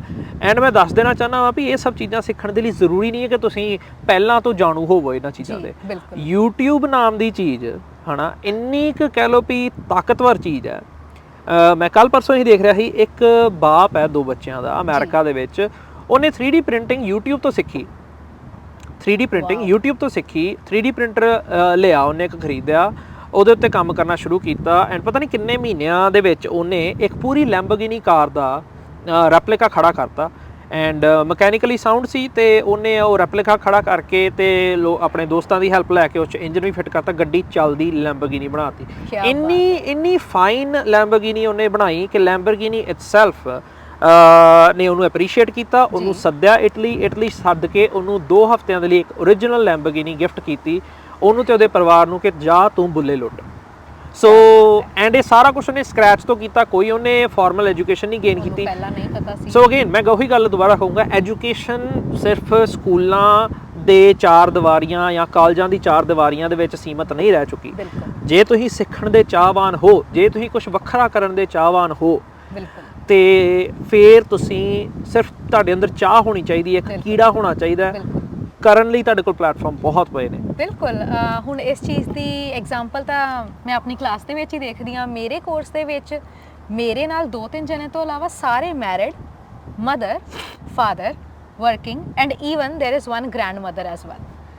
ਸੋ ਕਹਿਣ ਦੀ ਗੱਲ ਆ ਕਿ ਉਹ ਇਹ ਕਹਿ ਸਕਦੇ ਨੇ ਕਿ ਐਜੂਕੇਸ਼ਨ ਤਾਂ ਸਿਰਫ ਯੰਗਸਟਰਸ ਲਈ ਹੈ ਐਂਡ ਉੱਥੇ ਖਤਮ ਹੋ ਜਾਂਦੀ ਹੈ, ਪਰ ਨਹੀਂ, ਉਹ ਚਾਹਵਾਨ ਨੇ, ਉਹ ਕਰ ਵੀ ਰਹੇ ਨੇ ਤੇ ਸਾਡੇ ਨਾਲ ਕਰ ਰਹੇ ਨੇ ਕਿ ਉਹਨਾਂ ਦੀ ਐਨਰਜੀ ਤੇ ਸਾਡੀ ਐਨਰਜੀ ਮਿਲ ਗਈ। ਬਿਲਕੁਲ ਮਿਲ ਗਈ। ਉਹ ਸਾਡੇ ਨਾਲ ਬੈਠੇ ਨੇ, ਅਸੀਂ ਸਭ ਇਕੱਠੇ ਕਰ ਰਹੇ ਹਾਂ, ਪਰਸਿਊ ਕਰ ਰਹੇ ਹਾਂ ਕੋਰਸ, ਤਾਂ ਐਨਰਜੀ ਬਿਲਕੁਲ ਮਿਲ ਗਈ। ਤਾਂ ਉਮਰ, ਪੜ੍ਹਨ ਦੀ ਕੋਈ ਉਮਰ ਨਹੀਂ ਹੁੰਦੀ, ਤੇ ਇਹ ਚੀਜ਼ ਜਿੰਨੀ ਛੇਤੀ ਅਸੀਂ ਸਮਝਾਂਗੇ ਉਹ ਚੀਜ਼ ਸਾਡੇ ਲਈ ਉਨੀ ਜ਼ਿਆਦਾ ਫਾਇਦੇਮੰਦ ਹੋਊਗੀ। ਜੀ ਬਿਲਕੁਲ, ਉਹੀ ਜਿਵੇਂ ਤੁਸੀਂ ਗੱਲ ਕੀਤੀ ਵੀ ਪਹਿਲਾ ਸਟੈਪ ਤਾਂ ਇੱਥੇ ਚੱਕ ਲਈਦਾ ਆਪਾਂ ਬਾਹਰ ਆਉਣ ਦਾ, ਹੈ ਨਾ। ਭਾਵੇਂ ਤੁਸੀਂ ਇੰਟਰਨੈਸ਼ਨਲ ਸਟੂਡੈਂਟ ਹੋ, ਭਾਵੇਂ ਤੁਸੀਂ ਪਰਮਨੈਂਟ ਰੈਜ਼ੀਡੈਂਟ ਹੋ, ਭਾਵੇਂ ਤੁਸੀਂ ਇੰਟਰਨੈਸ਼ਨਲ ਵਰਕਰ ਦੇ ਤੌਰ 'ਤੇ ਆਏ ਹੋ, ਇੱਕ ਚੀਜ਼ ਸਾਨੂੰ ਸਮਝਣ ਦੀ ਬੜੀ ਲੋੜ ਹੈ। ਹਿੰਦੁਸਤਾਨ ਦੇ ਤੌਰ ਤਰੀਕੇ ਇੱਥੇ ਨਹੀਂ ਚੱਲਣੇ, ਸਾਰੇ ਨਹੀਂ। ਮੈਂ ਕਹਿ ਰਿਹਾ ਵਾਂ, ਜਿਹੜੀਆਂ ਚੀਜ਼ਾਂ ਤੁਹਾਨੂੰ ਤਕਲੀਫ ਦਿੰਦੀਆਂ ਨੇ, ਜਿਹੜੀਆਂ ਚੀਜ਼ਾਂ ਦਾ ਅਸੀਂ ਸਭ ਤੋਂ ਜ਼ਿਆਦਾ ਰੌਲਾ ਸੁਣਦੇ ਹਾਂ ਵੀ ਹਾਏ ਆਹ ਨਹੀਂ ਹੋਣ ਡਿਆ, ਆਹ ਨਹੀਂ ਹੋਣ ਡਿਆ। ਹੁਣ ਉਹਦੇ ਵਿੱਚ ਕੀ ਆ ਵੀ ਜੋਬ ਨਹੀਂ ਮਿਲ ਰਹੀ, ਇੰਨੇ ਮਹੀਨੇ ਹੋ ਗਏ ਨੇ ਜੋਬ ਨਹੀਂ ਮਿਲ ਰਹੀ, PR ਹੋ ਗਏ ਆ, ਹਜੇ ਵੀ ਉਹੀ ਜ਼ਿੰਦਗੀ ਹੈ ਜਿਹੜੀ ਬਤੀਤ ਕਰ ਰਹੇ ਸੀ, ਕੋਈ ਫਰਕ ਨਹੀਂ ਪਿਆ। ਭਾਈ ਵੀਰ, ਫਰਕ ਤੁਸੀਂ ਲਿਆਂਦਾ ਕੋਈ? ਤੁਸੀਂ ਆਪਣੀ ਜ਼ਿੰਦਗੀ 'ਚ ਕੋਈ ਫਰਕ ਪਾਇਆ ਜਿਹੜਾ ਤੁਹਾਨੂੰ ਫਰਕ ਮਿਲ ਜੇ? ਤੁਸੀਂ ਉੱਥੋਂ ਆਣ ਕੇ ਇੱਥੋਂ ਦੇ ਤੌਰ ਤਰੀਕਿਆਂ ਦੇ ਹਿਸਾਬ ਨਾਲ ਸਿੱਖਿਆ ਵੀ ਕਿਵੇਂ ਜੋਬ ਲੈਣੀ ਹੈ। ਹੁਣ ਮੈਂ ਜੋਬ ਉੱਤੇ ਜ਼ਰੂਰ ਤਵੱਜੋ ਦੇਣੀ ਚਾਹੂੰਗਾ ਕਿ ਇੱਥੇ ਜੋਬ ਲੈਣੀ ਇਜ਼ ਨਾਟ ਕਿ ਆਪਣਾ, ਮੈਂ ਕਾਫੀ ਵਾਰੀ ਵੇਖਦਾ ਬਥੇਰੇ ਰੈਜ਼ੂਮੇ ਵੰਡੇ ਜੀ, ਬਹੁਤ ਆਪਣਾ ਰੈਜ਼ੂਮੇ ਵੰਡੇ, ਕਿਤੋਂ ਜਵਾਬ ਨਹੀਂ ਆਇਆ, ਬਹੁਤ ਆਨਲਾਈਨ ਐਪਲੀਕੇਸ਼ਨ ਆਈਆਂ, ਕਿਤੋਂ ਜਵਾਬ ਨਹੀਂ ਆਇਆ। ਰੈਜ਼ੂਮੇ ਵੰਡਣ ਦੀ ਐਗਜ਼ਾਮਪਲ ਦਿੰਦਾ, ਜੇਕਰ ਤੁਸੀਂ ਵੇਖਿਆ ਵੀ ਕਿਤੇ ਹਾਇਰਿੰਗ ਚੱਲ ਰਹੀ ਹੈ, ਹੈ ਨਾ, ਅਤੇ ਉੱਥੇ ਜਾ ਕੇ ਤੁਸੀਂ ਇੱਕ ਸਰਟੇਨ ਆਪਣਾ ਡਿਪਾਰਟਮੈਂਟ 'ਚ ਅਪਲਾਈ ਕੀਤਾ, ਤੁਸੀਂ ਰੈਜ਼ੂਮੇ ਛੱਡ ਕੇ ਆ ਗਏ ਵਾਪਸ। ਇੱਕ ਤਾਂ ਇਹ ਅਪਰੋਚ ਹੈ, ਤੁਸੀਂ ਵੇਟ ਕਰੋ, ਹਾਂ ਫੋਨ ਆਊਗਾ। ਹੁਣ ਦੂਸਰੀ ਅਪਰੋਚ ਜਿਹੜੀ ਕਿ ਮੈਨੂੰ ਮੇਰੇ ਮਾਮਾ ਜੀ ਤੋਂ ਸਿੱਖਣ ਨੂੰ ਮਿਲੀ, ਕਿ ਤੁਹਾਨੂੰ ਆਪਣੀ ਇੱਕ ਲੋੜ ਹੈ ਨਾ ਜਿਹੜੀ ਜੋਬ ਦੀ, ਉਹ ਉਹਨਾਂ ਨੂੰ ਮਹਿਸੂਸ ਕਰਾਉਣੀ ਪੈਣੀ ਹੈ ਕਿ ਮੈਨੂੰ ਜੋਬ ਦੀ ਲੋੜ ਹੈ ਤੇ ਮੈਂ ਇਹ ਕੰਮ ਕਰ ਸਕਦਾ ਵਾਂ, ਮੈਂ ਤੁਹਾਡਾ ਜੋਬ ਰਿਕੁਆਇਰਮੈਂਟ ਪੜ੍ਹੀ, ਮੈਂ ਇਹ ਕਰ ਸਕਦਾ ਵਾਂ, ਤੁਸੀਂ ਇੱਕ ਵਾਰੀ ਮੈਨੂੰ ਮੌਕਾ ਦਿਓ। ਹੁਣ ਇਹ ਵੀ ਨਹੀਂ ਵੀ ਉਸੇ ਵੇਲੇ ਅਗਲੀ ਦੀ ਲੱਤ ਫੜ ਲਓ ਵੀ ਮੈਨੂੰ ਤੇ ਹੁਣੇ ਦੇ ਦੇ, ਨਹੀਂ। ਇਹਦਾ ਇੱਕ ਤਰੀਕਾ ਹੁੰਦਾ। ਅਗਲਿਆਂ ਕੋਲ ਜੋ ਤੁਸੀਂ ਰੈਜ਼ੂਮੇ ਡ੍ਰੌਪ ਕੀਤਾ ਨਾ, ਤੇ ਉਹਨਾਂ ਨੂੰ ਕਹਿ ਕੇ ਆਏ ਭਈ ਅਸੀਂ ਫੋਲੋ ਅਪ ਕਦੋਂ ਕਰੀਏ। ਉਹ ਕਹਿਣਗੇ ਕੋਈ ਨਹੀਂ ਤੁਹਾਨੂੰ ਦੱਸ ਦਾਂਗੇ। ਤੇ ਫਿਰ ਵੀ ਉਹਨਾਂ ਨੂੰ ਪਿਆਰ ਨਾਲ ਪੋਲਾਈਟ ਨਾਲ ਪੁੱਛਿਆ ਵੀ ਫਿਰ ਵੀ ਇੱਕ ਬਾਲ ਪਾਰਕ ਮੈਨੂੰ ਦੱਸ ਦਿਓ ਵੀ ਸੋ ਦੈਟ ਮੇਰੇ ਧਿਆਨ 'ਚ ਰਵੇ ਵੀ ਮੈਂ ਬਹੁਤ ਇੰਟਰਸਟਿਡ ਆ ਪੋਜੀਸ਼ਨ ਵਾਸਤੇ ਵੀ ਕਦੋਂ ਕੁ ਫੋਲੋ ਅਪ ਕਰੀਏ ਤੁਹਾਨੂੰ, ਵੀ ਜੇ ਕਈ ਵਾਰ ਤੁਹਾਡੇ ਤੋਂ ਰਹਿ ਜੇ ਤਾਂ ਮੈਂ ਇੱਕ ਵਾਰੀ ਕਾਲ ਬੈਕ ਕਰਕੇ ਪੁੱਛ ਲੂੰਗਾ। ਤੇ 2 ਵਾਰੀ ਪੁੱਛਿਆ, ਅਗਲਿਆਂ ਨੂੰ ਉਹ ਚੀਜ਼ ਉਸੇ ਵੇਲੇ ਟਣਕ ਜੇ ਕਿ ਵੀ ਇਹ ਬੰਦਾ ਹੈ ਕੁਛ ਦੇਖ ਰਿਹਾ ਇਹ ਬੰਦਾ। ਸੋ ਉਸ ਵੇਲੇ ਫਿਰ ਜੇ ਤੁਸੀਂ ਇੱਕ ਵੱਡੇ ਸਟੋਰ 'ਚ ਜਾ ਰਹੇ ਹੋ, ਇੱਕ ਪਰਟੀਕੂਲਰ ਡਿਪਾਰਟਮੈਂਟ ਤੁਹਾਨੂੰ ਇੰਟਰਸਟ ਕਰ ਰਿਹਾ, ਮੰਨ ਲਓ ਤੁਹਾਨੂੰ ਗੱਡੀਆਂ ਦੀ ਕਾਫੀ ਨੌਲੇਜ ਹੈ ਤੇ ਕੋਈ ਗੱਡੀਆਂ ਵਾਲਾ ਮਹਿਕਮਾ ਹੈ ਜਿਵੇਂ ਕੋਈ ਕਿਸੇ ਸਟੋਰ 'ਚ, ਤੇ ਤੁਸੀਂ ਉਸ ਡਿਪਾਰਟਮੈਂਟ ਦੇ ਮੈਨੇਜਰ ਦੇ ਨਾਲ ਗੱਲ ਕਰਨ ਦੇ ਚਾਹਵਾਨ ਹੋ ਤਾਂ ਉੱਥੇ ਕਸਟਮਰ ਸਰਵਿਸ ਜਾਂ ਜਿਹੜੇ ਵੀ ਉਹਨਾਂ ਨੂੰ ਜਾ ਕੇ ਕਹੋ ਵੀ ਅਸੀਂ ਜੀ ਉਸ ਡਿਪਾਰਟਮੈਂਟ ਦੇ ਸੁਪਰਵਾਈਜ਼ਰ ਜਾਂ ਮੈਨੇਜਰ ਨਾਲ ਇੱਕ ਵਾਰੀ ਗੱਲ ਕਰਨੀ ਚਾਹੁੰਦੇ ਹਾਂ, ਵੀ ਉਹਨਾਂ ਨੇ ਹੀ ਦੇਖਣਾ ਨਾ ਵੀ ਉਸ ਡਿਪਾਰਟਮੈਂਟ ਦਾ ਵੀ ਮੇਰੀ ਉੱਧਰ ਗੱਲ ਕਰਵਾ ਦਿਓ। ਇੰਨੀ ਕੁ ਅਪਰੋਚ ਕਰਨੀ ਜ਼ਰੂਰੀ ਹੈ। ਜੇਕਰ ਲੈਂਗੁਏਜ ਬੈਰੀਅਰ ਬਣ ਰਿਹਾ ਤਾਂ ਆਪਣਾ ਉਸ ਬੈਰੀਅਰ ਦੇ ਉੱਤੇ ਜਦੋਂ ਤੁਸੀਂ ਘਰੇ ਹੋ ਵਰਕ ਔਨ ਇਟ। ਬਿਲਕੁਲ ਇੰਟਰਨੈਟ ਭਰਿਆ ਪਿਆ, ਐਪਾਂ ਭਰੀਆਂ ਪਈਆਂ, ਅੱਜ ਕੱਲ੍ਹ ਦੇ ਬਗਾਨੀ ਭਾਸ਼ਾ ਸਿੱਖਣ ਲਈ ਐਪਸ ਇਹੋ ਜਿਹੀਆਂ ਆ ਚੁੱਕੀਆਂ ਕਿ ਲੋਕੀ ਤੁਰਦੇ ਫਿਰਦੇ ਬਗਾਨੀ ਭਾਸ਼ਾ ਸਿੱਖ ਲੈਂਦੇ ਨੇ। ਸੋ ਇਹ ਚੀਜ਼ ਕਰਨ ਦੀ ਲੋੜ ਹੈ। ਫਿਰ ਹੁਣ ਇਹ ਤੇ ਹੋ ਗਿਆ, ਉਹ ਹੁਣ ਆਨਲਾਈਨ ਸਿਰਫ ਤੁਹਾਡਾ ਰੈਜ਼ੂਮੇ ਬੋਲਣਾ ਹੈ। ਸੋ ਪ੍ਰਣ ਪਾਹਲ ਜੀ, ਸਾਨੂੰ ਤੁਹਾਡੇ ਨਾਲ ਗੱਲ ਕਰਕੇ ਬਹੁਤ ਵਧੀਆ ਲੱਗਿਆ। ਹੁਣ ਜਿਵੇਂ ਕਿ ਸਮਾਂ ਸਾਨੂੰ ਇਜਾਜ਼ਤ ਨਹੀਂ ਦੇ ਰਿਹਾ, ਨਹੀਂ ਤਾਂ ਗੱਲਾਂ 'ਚੋਂ ਤਾਂ ਬਹੁਤ ਗੱਲਾਂ ਨਿਕਲਦੀਆਂ ਨੇ। ਜਿਵੇਂ ਕਿ ਸਾਨੂੰ ਹੁਣ ਇਹਨਾਂ ਦੇ ਨਾਲ ਗੱਲ ਕਰਕੇ ਇਹ ਚੀਜ਼ ਦਾ ਪਤਾ ਚੱਲਿਆ ਕਿ ਕੈਨੇਡਾ ਦੇ ਵਿੱਚ ਆਉਣ ਦਾ ਐਂਡ ਗੋਲ ਸਿਰਫ PR ਨਹੀਂ ਹੋਣਾ ਚਾਹੀਦਾ। ਤੁਹਾਡੀ ਅਪਰੋਚ ਤੁਹਾਨੂੰ ਕਿੱਥੇ ਲੈ ਕੇ ਜਾ ਰਹੀ ਹੈ, ਤੁਸੀਂ ਉਸ ਚੀਜ਼ ਦੇ ਬਾਰੇ ਤੁਹਾਨੂੰ ਪਤਾ ਹੋਣਾ ਚਾਹੀਦਾ ਹੈ। ਜੇ ਤੁਹਾਨੂੰ ਉਸ ਚੀਜ਼ ਬਾਰੇ ਨਹੀਂ ਪਤਾ ਤਾਂ ਤੁਸੀਂ ਕਿਤੇ ਨਾ ਕਿਤੇ ਅੜ ਜਾਂਦੇ ਹੋ। ਹੁਣ ਉਸ ਅੜਚਨ ਨੂੰ ਦੂਰ ਕਰਨ ਦੇ ਲਈ ਤੁਸੀਂ ਕੀ ਕਰ ਰਹੇ ਹੋ, ਉਹ ਚੀਜ਼ਾਂ ਦੇ ਬਾਰੇ ਸਾਨੂੰ ਇਹਨਾਂ ਤੋਂ ਪਤਾ ਚੱਲਿਆ। ਤੇ ਅੱਜ ਦਾ ਸਾਡਾ ਜਿਹੜਾ ਮੁੱਦਾ ਸੀਗਾ, ਉਹ ਬਹੁਤ ਜਿਹੜੀ ਸਾਡੀ ਚਰਚਾ ਸੀਗੀ ਉਹ ਬਹੁਤ ਜ਼ਿਆਦਾ ਵਧੀਆ ਗਈ। ਤੇ ਸ਼ੁਕਰੀਆ ਬਹੁਤ-ਬਹੁਤ। ਅਸੀਂ ਫਿਰ ਦੁਬਾਰਾ ਮੁੜ ਮਿਲਾਂਗੇ। ਧੰਨਵਾਦ। ਬਿਲਕੁਲ ਜੀ, ਐਂਡਿੰਗ ਨੋਟ ਤੇ ਮੈਂ ਇਹੀ ਕਹਿਣਾ ਚਾਹੂੰਗਾ ਕਿ ਜਿਹੜੀ ਸਭ ਤੋਂ ਇੱਕ ਮੇਨ ਆਪਾਂ ਕੰਕਲੂਜਨ ਕੱਢਿਆ ਉਹ ਇਹੀ ਹੈ ਵੀ ਅਸੀਂ ਮੁਲਕ ਚੋਂ ਪੈਰ ਤਾਂ ਬਾਹਰ ਕੱਢ ਲਿਆ, ਲੇਕਿਨ ਆਪਣੀ ਉਸੇ ਸੋਚ ਤੋਂ ਵੀ ਸਾਨੂੰ ਪੈਰ ਬਾਹਰ ਕੱਢਣਾ ਪੈਣਾ ਜਿਸ ਸੋਚ ਦੇ ਨਾਲ ਅਸੀਂ ਆਪਣੇ ਮੁਲਕਾਂ ਦੇ ਵਿੱਚ ਰਹਿ ਰਹੇ ਸੀ। ਉਹ ਕਹਿੰਦੇ ਨਾ ਵੀ if we have stepped out of the country we need to start thinking out of the box also. Out of the box thinking, ਵੱਖਰੀ ਅਪਰੋਚ, ਮਤਲਬ ਭੇਡ ਚਾਲ ਨੂੰ ਛੱਡ ਕੇ ਜਦੋਂ ਆਪਾਂ ਕੁਝ ਵੱਖਰਾ ਕਰਨ ਦੀ ਚਾਹ ਰੱਖਾਂਗੇ ਉਦੋਂ ਹੀ ਸਾਨੂੰ ਵੱਖਰੇ ਰਿਜ਼ਲਟ ਮਿਲਣਗੇ। ਹੁਣ ਸਾਨੂੰ ਸਾਰੇ ਰਿਜ਼ਲਟ ਸੇਮ ਇਸੇ ਕਰਕੇ ਮਿਲ ਰਹੇ ਨੇ ਕਿਉਂਕਿ ਹਰ ਕੋਈ ਉਸੇ ਰਾਹ ਤੇ ਤੁਰ ਰਿਹਾ। ਸਾਨੂੰ ਵੱਖਰੀ ਅਪਰੋਚ, ਵੱਖਰਾ ਕੁਝ ਕਰਨ ਦੀ ਲੋੜ ਹੈ। ਐਂਡ ਉਹ ਵੱਖਰਾ ਕਰਨਾ ਔਖਾ ਨਹੀਂ ਹੈ, ਬਹੁਤ ਸੌਖਾ ਹੈ। ਅਪਰੋਚ ਕਰੋ। ਤੁਸੀਂ ਸਾਡੇ ਚੈਨਲ ਦੇ ਮਾਧਿਅਮ ਸਾਡੇ ਨਾਲ ਆਪਣੇ ਕਮੈਂਟਸ, ਆਪਣੇ ਵਿਊਜ਼ ਸ਼ੇਅਰ ਕਰ ਸਕਦੇ ਹੋ। ਅਸੀਂ ਹਮੇਸ਼ਾ ਤਿਆਰ ਰਵਾਂਗੇ ਤੁਹਾਡੇ ਨਾਲ ਹੋਰ ਵੀ ਇਹਨਾਂ ਚੀਜ਼ਾਂ ਬਾਰੇ ਗੱਲਬਾਤ ਕਰਨ ਦੇ ਲਈ। ਸੋ ਪ੍ਰਣ ਪਾਹਲ ਸਿੰਘ ਜੀ, ਤੁਹਾਡਾ ਬਹੁਤ-ਬਹੁਤ ਸ਼ੁਕਰੀਆ। ਤੁਸੀਂ ਆਪਣਾ ਕੀਮਤੀ ਵਕਤ ਦੇ ਵਿੱਚੋਂ ਆਪਣਾ ਵਕਤ ਕੱਢਿਆ ਤੇ ਸਾਡੇ ਨਾਲ ਤੁਸੀਂ ਜੁੜੇ। ਸੋ ਇਸੇ ਤਰੀਕੇ ਨਾਲ ਤੁਸੀਂ ਵੀ ਸਾਡੇ ਨਾਲ ਜੁੜੇ ਰਹੋ। The Punjab talks TV. ਸਤਿ ਸ਼੍ਰੀ ਅਕਾਲ ਜੀ। ਸਤਿ ਸ਼੍ਰੀ ਅਕਾਲ। Bad hair day, don't worry, ਅਸੀਂ ਤੁਹਾਡੀ ਹਰ ਜ਼ਰੂਰਤ ਨੂੰ ਸਮਝਦੇ ਹਾਂ। ਸ਼ਹਿਰ ਦੀ ਸਭ ਤੋਂ ਵਧੀਆ ਤੇ ਬਜਟ ਫ੍ਰੈਂਡਲੀ ਹੇਅਰ ਸੈਲੂਨ ਵਿੱਚ ਤੁਹਾਡਾ ਸਵਾਗਤ ਹੈ। ਸਤਿ ਸ਼੍ਰੀ ਅਕਾਲ ਜੀ, ਮੈਂ ਹਾਂ ਰਮਨ। ਸਤਿ ਸ਼੍ਰੀ ਅਕਾਲ ਜੀ, ਮੈਂ ਹਾਂ ਜਸ ਆਰਜੇ ਹੇਅਰ ਸਲੂਨ ਤੋਂ। ਸਾਡੇ ਟੈਲੈਂਟਡ ਸਟਾਈਲਿਸਟ ਤੁਹਾਨੂੰ ਆਪਣੀ ਪਸੰਦ ਅਨੁਸਾਰ ਹੇਅਰ ਕੱਟ, ਕਲਰ ਅਤੇ ਸਟਾਈਲ ਦਿੰਦੇ ਨੇ ਜੋ ਤੁਹਾਡੀ ਲੁੱਕ ਨੂੰ ਸੂਟ ਕਰਦਾ ਹੈ। ਇਸ ਲਈ ਸਿਰਫ ਉੱਚ ਗੁਣਵੱਤਾ ਵਾਲੇ ਪ੍ਰੋਡਕਟਸ ਦਾ ਇਸਤੇਮਾਲ ਕੀਤਾ ਜਾਂਦਾ ਹੈ ਤਾਂ ਜੋ ਤੁਹਾਡਾ ਸਟਾਈਲ ਤੇ ਖੂਬਸੂਰਤੀ ਰਹੇ ਹਮੇਸ਼ਾ ਬਰਕਰਾਰ। ਆਰਜੇ ਹੇਅਰ ਸਲੂਨ ਤੁਹਾਨੂੰ ਪ੍ਰੋਵਾਈਡ ਕਰਦਾ ਹੈ hair smoothening, keratin hair smoothening, keratin treatments, hair cut, hair spas, colour corrections, root retouch, highlights, balayage. ਇਸੇ ਦੇ ਨਾਲ ਮੈਨਸ ਸੈਕਸ਼ਨ ਦੇ ਵਿੱਚ ਅਸੀਂ ਪ੍ਰੋਵਾਈਡ ਕਰਦੇ ਹਾਂ hair cuts, fades, shave, beard trims and specially beard trims with scissor. ਸਾਡੇ ਕੋਲੇ ਸਾਰਾ ਸਟਾਫ ਬਹੁਤ ਹੀ ਕੁਆਲੀਫਾਈਡ ਹੈ। ਸਾਰੀ services waxing, keratin, smoothening, highlights, everything we provide here. ਅਸੀਂ ਗਾਰੰਟੀ ਦਿੰਦੇ ਹਾਂ ਕਿ ਸੈਲੂਨ ਤੋਂ ਬਾਹਰ ਨਿਕਲਦੇ ਸਾਰ ਤੁਸੀਂ ਮਹਿਸੂਸ ਕਰੋਗੇ ਥੋੜਾ ਜ਼ਿਆਦਾ ਖੂਬਸੂਰਤ, ਥੋੜਾ ਹੋਰ ਜ਼ਿਆਦਾ ਕੌਨਫੀਡੈਂਟ। ਸਤਿ ਸ਼੍ਰੀ ਅਕਾਲ ਜੀ, ਮੇਰਾ ਨਾਮ ਹੈ ਮਨਵੀਰ ਸਿੰਘ ਤੇ ਮੈਂ ਬਰੈਂਪਟਨ ਤੋਂ ਮੂਵ ਹੋਇਆ ਸੀ ਵਿਨੀਪੈਗ ਤੇ ਮੈਂ ਸਰਚ ਕਰਦਾ ਸੀਗਾ ਬੈਸਟ ਹੇਅਰ ਸਲੂਨ ਇਨ ਵਿਨੀਪੈਗ ਤੇ ਮੈਨੂੰ ਪਹਿਲੇ ਨੰਬਰ ਤੇ ਆਇਆ ਆਰਜੇ ਹੇਅਰ ਸਲੂਨ। ਸਤਿ ਸ਼੍ਰੀ ਅਕਾਲ ਜੀ, ਮੇਰਾ ਨਾਮ ਹੈ ਤਰੁਣ। ਮੈਂ ਤੁਹਾਨੂੰ ਰეკਮੈਂਡ ਕਰਾਂਗਾ ਕਿ ਆਰਜੇ ਹੇਅਰ ਸਲੂਨ ਤੇ ਆਓ ਤੇ ਇੱਥੇ ਤੁਹਾਨੂੰ ਆਪਣੇ ਹਰ ਤਰ੍ਹਾਂ ਦੀ ਹੇਅਰ ਸਟਾਈਲਿੰਗ ਔਰ ਬੀਅਰਡ ਸਟਾਈਲਿੰਗ ਮਿਲ ਜੇਗੀ। Hi, my name is Lindsay. I've been coming to RJ Hair Salon since they opened up 4 years ago and Jazz has always been fantastic with my hair. ਅਸੀਂ ਸਿਰਫ hair cut ਨਹੀਂ ਕਰਦੇ ਬਲਕਿ ਤੁਹਾਡੀ ਖੂਬਸੂਰਤੀ ਸੰਵਾਰਦੇ ਹਾਂ ਕਿਉਂਕਿ ਸਾਡਾ ਮੰਨਣਾ ਹੈ ਜਦੋਂ ਤੁਸੀਂ ਖੁਦ ਨੂੰ ਚੰਗੇ ਲੱਗਦੇ ਹੋ ਤਾਂ ਤੁਹਾਨੂੰ ਸਭ ਚੰਗਾ ਲੱਗਦਾ ਹੈ। Your own saloon, your own style. ਤਾਂ ਇਸ ਨਾਲ ਹੀ ਸਾਡੀ ਅਨਦਰ ਆਰਜੇ ਹੇਅਰ ਸਲੂਨ ਦੀ ਬ੍ਰਾਂਚ ਓਪਨ ਹੋ ਰਹੀ ਹੈ ਜਿਹਦੀ ਕਿ ਲੋਕੇਸ਼ਨ ਆ 601 ਮੁਨਰੋ ਐਵੇਨਿਊ। ਤਾਂ ਤੁਸੀਂ ਉੱਥੇ ਵੀ ਜ਼ਰੂਰ ਵਿਜ਼ਿਟ ਕਰ ਸਕਦੇ ਹੋ। ਈਸਟ ਦੇ ਵਿੱਚ ਰਹਿੰਦੇ ਕਸਟਮਰਸ ਲਈ ਨੇੜੇ ਆ ਤੇ ਸਾਡਾ ਕੰਟੈਕਟ ਨੰਬਰ ਆ 2049988959 ਆਪਣੇ ਵਾਲਾਂ ਦੀ ਸਕਿਨ ਨੂੰ ਦਿਓ ਇੱਕ ਨਵੀਂ ਪਹਿਚਾਨ। ਅੱਜ ਹੀ ਕਾਲ ਕਰੋ ਜਾਂ ਵਿਜ਼ਿਟ ਕਰੋ RJ Hair Salon।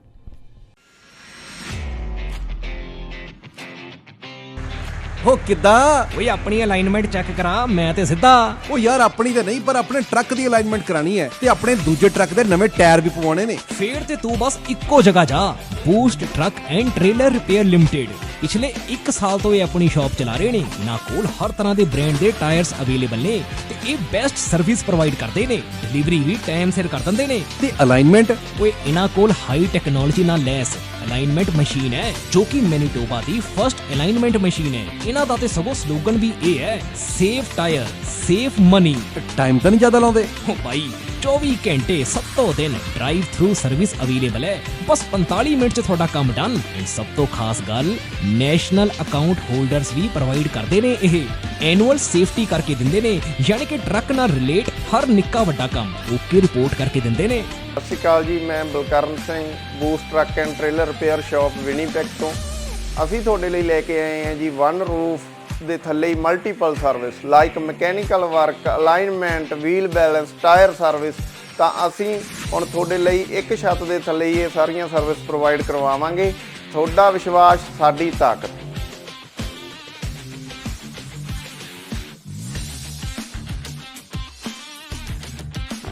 Hello guys, ਅੱਜ ਆਪਾਂ ਇਸ ਟਰੱਕ ਦੀ ਮੇਨ ਸੀਲ ਅਤੇ ਆਇਲ ਪੈਨ ਰਿਪਲੇਸ ਕਰ ਰਹੇ ਹਾਂ। ਖੁਦਾ ਨਾ ਖਾਸਤਾ ਕਦੇ ਵੀ ਤੁਹਾਡੇ ਟਰੱਕ ਨੂੰ ਕੋਈ ਵੀ ਇਦਾਂ ਦੀ ਪ੍ਰੋਬਲਮ ਆਉਂਦੀ ਹੈ ਤਾਂ ਕਦੇ ਨਾ ਭੁੱਲੋ Boost Truck and Trailer in Winnipeg.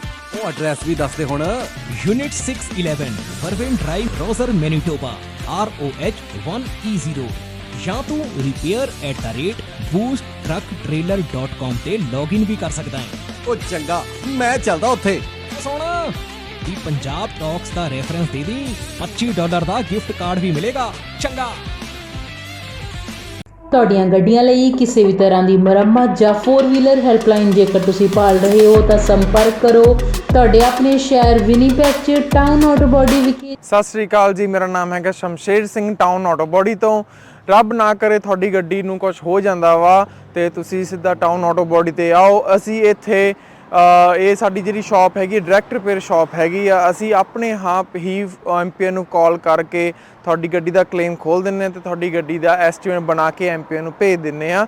ਕੋਈ ਵੀ ਤੁਹਾਡੀ ਗੱਡੀ ਤੇ ਸਕ੍ਰੈਚ, ਡੈਂਟ ਜਾਂ ਕੋਈ ਤੁਹਾਡੀ ਗੱਡੀ ਦੇ ਕੋਈ ਸ਼ੀਸ਼ੇ ਤੋੜ ਗਿਆ ਵਾ, ਤੁਸੀਂ ਸਾਨੂੰ ਕਾਲ ਕਰੋ, ਅਸੀਂ ਆਪਣੇ ਆਪ ਹੀ ਗਲਾਸ ਕਲੇਮ ਖੋਲ੍ਹ ਲੈਂਦੇ। ਇਹ ਸ਼ਾਪ ਜਿਹੜੀ ਆ ਇਹ ਐਮਪੀਏ ਦੀ ਕ੍ਰੈਡਿਟ ਸ਼ਾਪ ਹੈਗੀ ਆ ਵਾ। ਅਸੀਂ ਸਿੱਧੀ ਡਾਇਰੈਕਟ ਬਿਲਿੰਗ ਕਰਦੇ ਹਾਂ ਐਮਪੀਏ ਨੂੰ। ਇੱਥੇ ਅਸੀਂ ਆਪ ਹੀ ਗਲਾਸ ਕਲੇਮ ਵੀ ਖੋਲ੍ਹਦੇ ਨੇ। ਤੁਹਾਨੂੰ ਗਲਾਸ ਕਲੇਮ ਖੋਲ੍ਹਣ ਦੀ ਫੋਨ ਦੀ ਲੋੜ ਨਹੀਂ ਹੈਗੀ। ਅਸੀਂ ਆਪਣੇ ਆਪ ਇੱਥੇ ਗਲਾਸ ਕਲੇਮ ਖੋਲ੍ਹਦੇ। ਜਦੋਂ ਤੱਕ ਤੁਹਾਡੀ ਗੱਡੀ ਇੱਥੇ ਸ਼ਾਪ 'ਤੇ ਰਹੂਗੀ ਉਦੋਂ ਤੱਕ ਅਸੀਂ ਕਾਰ ਰੈਂਟਲ ਵੀ ਦੇਵਾਂਗੇ। ਵੈਨਾਂ, ਟਰੱਕ, SUV ਕੋਈ ਵੀ ਤੁਹਾਨੂੰ ਕਾਰ ਰੈਂਟਲ ਵੀ ਚਾਹੀਦੀ ਹੋਈ ਅਸੀਂ ਕਾਰ ਰੈਂਟਲ ਵੀ ਤੁਹਾਨੂੰ ਦੇਵਾਂਗੇ। ਆਪਣੀ ਸ਼ਾਪ ਲੋਕੇਸ਼ਨ ਹੈਗੀ ਆ 64 ਸਾਲਟਰ ਸਟਰੀਟ ਵਿਨੀਪੈਗ ਦੇ ਵਿੱਚ। ਜਿਵੇਂ ਜਿਵੇਂ ਤੁਹਾਨੂੰ ਪਤਾ ਹੀ ਹੈ ਸਨੋ ਆ ਰਹੀ ਹੈ ਵਿਨੀਪੈਗ ਦੇ ਵਿੱਚ, ਉਵੇਂ ਤੁਹਾਡੇ ਲਈ ਅਸੀਂ ਵਿੰਟਰ ਟਾਇਰ ਪ੍ਰੋਗਰਾਮ ਲੈ ਕੇ ਆਏ। ਐਮਪੀਏ ਦਾ ਵਿੰਟਰ ਟਾਇਰ ਪ੍ਰੋਗਰਾਮ ਆ, ਉਹਦੇ ਵਿੱਚ $2000 ਤੱਕ ਤੁਹਾਨੂੰ ਐਮਪੀ ਹੀ ਲੋਨ ਦਿੰਦੀ ਆ। ਵਿੰਟਰ ਟਾਇਰ ਪ੍ਰੋਗਰਾਮ ਵਿੱਚ ਅਲੋਏ ਵੀਲਸ, ਟਾਇਰ, ਅਲਾਈਨਮੈਂਟ ਤੁਸੀਂ ਕਰਵਾ ਸਕਦੇ ਹੋ। ਕੋਈ ਵੀ ਤੁਹਾਨੂੰ ਜਾਣਕਾਰੀ ਦੀ ਲੋੜ ਆ ਤੁਸੀਂ ਸਾਨੂੰ ਜਦੋਂ ਮਰਜ਼ੀ ਫੋਨ ਕਰ ਲਓ 2044211300 ਤੇ, ਜਾਂ ਤੁਸੀਂ ਸਾਡੀ ਵੈਬਸਾਈਟ ਤੇ ਜਾ ਲਓ www.townautobody.ca। ਉਹਦੇ ਵਿੱਚ ਤੁਸੀਂ 24/7 ਲਾਈਵ ਚੈਟ ਤੁਸੀਂ ਏਜੰਟ ਦੇ ਨਾਲ ਕਰ ਸਕਦੇ ਹੋ। Thank you. ਹਾਂਜੀ, ਸਤਿ ਸ੍ਰੀ ਅਕਾਲ ਜੀ। ਮੇਰੀ ਗੱਡੀ ਦਾ ਇੱਥੇ ਇੱਕ ਡੈਂਟ ਜਿਹਾ ਪੈ ਗਿਆ ਸੀਗਾ। ਉਸ ਤੋਂ ਬਾਅਦ ਮੈਂ ਇਹਨਾਂ ਕੋਲ ਟਾਊਨ ਆਟੋ ਬਾਡੀ ਵਾਲਿਆਂ ਕੋਲ ਆਇਆ ਤੇ MPI ਤੋਂ ਕਲੇਮ ਲੈਣ ਤੋਂ ਬਾਅਦ ਇਹਨਾਂ ਕੋਲ ਗੱਡੀ ਆਪਾਂ ਨੇ ਰੱਖ ਦਿੱਤੀ ਤੇ ਥੋੜੀ ਦਿਨਾਂ ਦੇ ਵਿੱਚ ਇਹਨਾਂ ਨੇ ਗੱਡੀ ਮੇਰੀ ਪੂਰੀ ਚੰਗੀ ਤਰ੍ਹਾਂ ਮੁਕੰਮਲ ਕਰਕੇ ਸਹੀ ਕਰਕੇ ਦੇ ਦਿੱਤੀ ਹੈ। ਤੇ ਨਾਲ ਦੀ ਨਾਲ ਇਹਨਾਂ ਨੇ ਗੱਡੀ ਦੀ ਮੇਰੀ ਦੀ ਡਿਟੇਲਿੰਗ ਵੀ ਕਰਤੀ, ਧੋਤੀ ਤੇ ਗੱਡੀ ਪੂਰੀ ਲਿਸ਼ਕਾਤੀ ਤੇ ਬਹੁਤ ਵਧੀਆ ਜਿਹੜੀ ਆ ਕਸਟਮਰ ਸਰਵਿਸ ਵੀ ਦਿੰਦੇ ਨੇ। ਤੇ ਜੇਕਰ ਤੁਹਾਨੂੰ ਉਸ ਟਾਈਮ ਤੇ ਜੇਕਰ ਤੁਹਾਡੀ ਗੱਡੀ ਖਰਾਬ ਹੋਈ ਹੈ ਤੇ ਕੋਈ ਰੈਂਟਲ ਗੱਡੀ ਤੁਸੀਂ ਚਲਾਉਣ ਨੂੰ ਲੈਣੀ ਹੈ ਤੇ ਉਹ ਵੀ ਜਿਹੜੀ ਹੈ ਤੁਹਾਨੂੰ ਪ੍ਰੋਵਾਈਡ ਕਰ ਦਿੰਦੇ ਨੇ। ਮੈਂ ਤੁਹਾਨੂੰ ਹਾਈਲੀ ਰਿਕਮੈਂਡ ਕਰਾਂਗਾ ਵਿਨੀਪੈਗ ਏਰੀਆ ਦੇ ਵਿੱਚ ਜਾਂ ਤੁਸੀਂ ਕਿਸੇ ਹੋਰ ਲਾਗ ਪਾਸ ਦੇ ਏਰੀਆ ਦੇ ਵਿੱਚ ਤੁਹਾਡੀ ਗੱਡੀ ਆ ਖਰਾਬ ਹੁੰਦੀ ਹੈ, ਤੁਸੀਂ ਇਹਨਾਂ ਕੋਲ ਪਹੁੰਚੋ ਤੇ ਬਹੁਤ ਹੀ ਵਧੀਆ ਸਰਵਿਸ ਤੇ ਜਲਦੀ ਜਿਹੜੀ ਤੁਹਾਨੂੰ ਆ ਤੁਹਾਡੀ ਗੱਡੀ ਚਲਦੀ ਕਰਕੇ ਦੇ ਦਿੰਦੇ ਨੇ। ਥੈਂਕ ਯੂ ਜੀ। ਸਰਵਿਸ ਦਾ ਲਾਭ ਉਠਾਉਣ ਲਈ ਹੁਣੇ ਕੰਟੈਕਟ ਕਰੋ Town Auto Body 64 Salter Street Winnipeg MB Canada Manitoba. ਸਾਡਾ ਕੰਟੈਕਟ ਨੰਬਰ ਹੈ +1204 421 1300।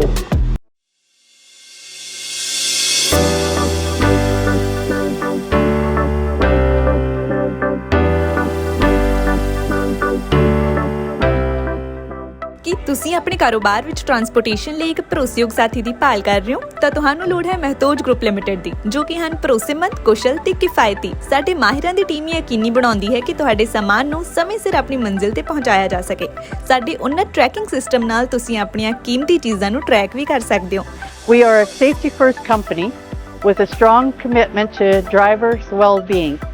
Based in Winnipeg Centreport District, Mehtage is a great place to begin your career and take it to new heights.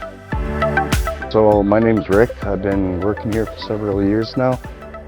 Mostly what we do inside the shop is we do lots of safeties, lots of repairs, brake jobs, and lots of warranty work on the Freightliners. We do lots of servicing inside the shop, trucks, trailers, lots of lighting problems and stuff like that. It's a good company to work for. Warehousing ਤੇ distribution ਤੋਂ ਲੈ ਕੇ delivery ਤੱਕ ਸਾਡੇ ਕੋਲ ਤੁਹਾਡੀਆਂ ਸਾਰੀਆਂ ਆਵਾਜਾਈ ਲੋੜਾਂ ਨੂੰ ਸੰਭਾਲਣ ਲਈ ਤਜਰਬਾ ਤੇ ਬੁਨਿਆਦੀ ਢਾਂਚਾ ਹੈ। ਲੌਜਿਸਟਿਕਸ ਨੂੰ ਆਪਣੇ ਕਾਰੋਬਾਰ ਨੂੰ ਰੋਕਣ ਨਾ ਦਿਓ। ਸਾਨੂੰ ਭਾਰੀ ਲਿਫਟਿੰਗ ਨੂੰ ਸੰਭਾਲਣ ਦਿਓ ਤਾਂ ਜੋ ਤੁਸੀਂ ਧਿਆਨ ਕੇਂਦਰਿਤ ਕਰ ਸਕੋ ਆਪਣੇ ਕਾਰੋਬਾਰ ਤੇ।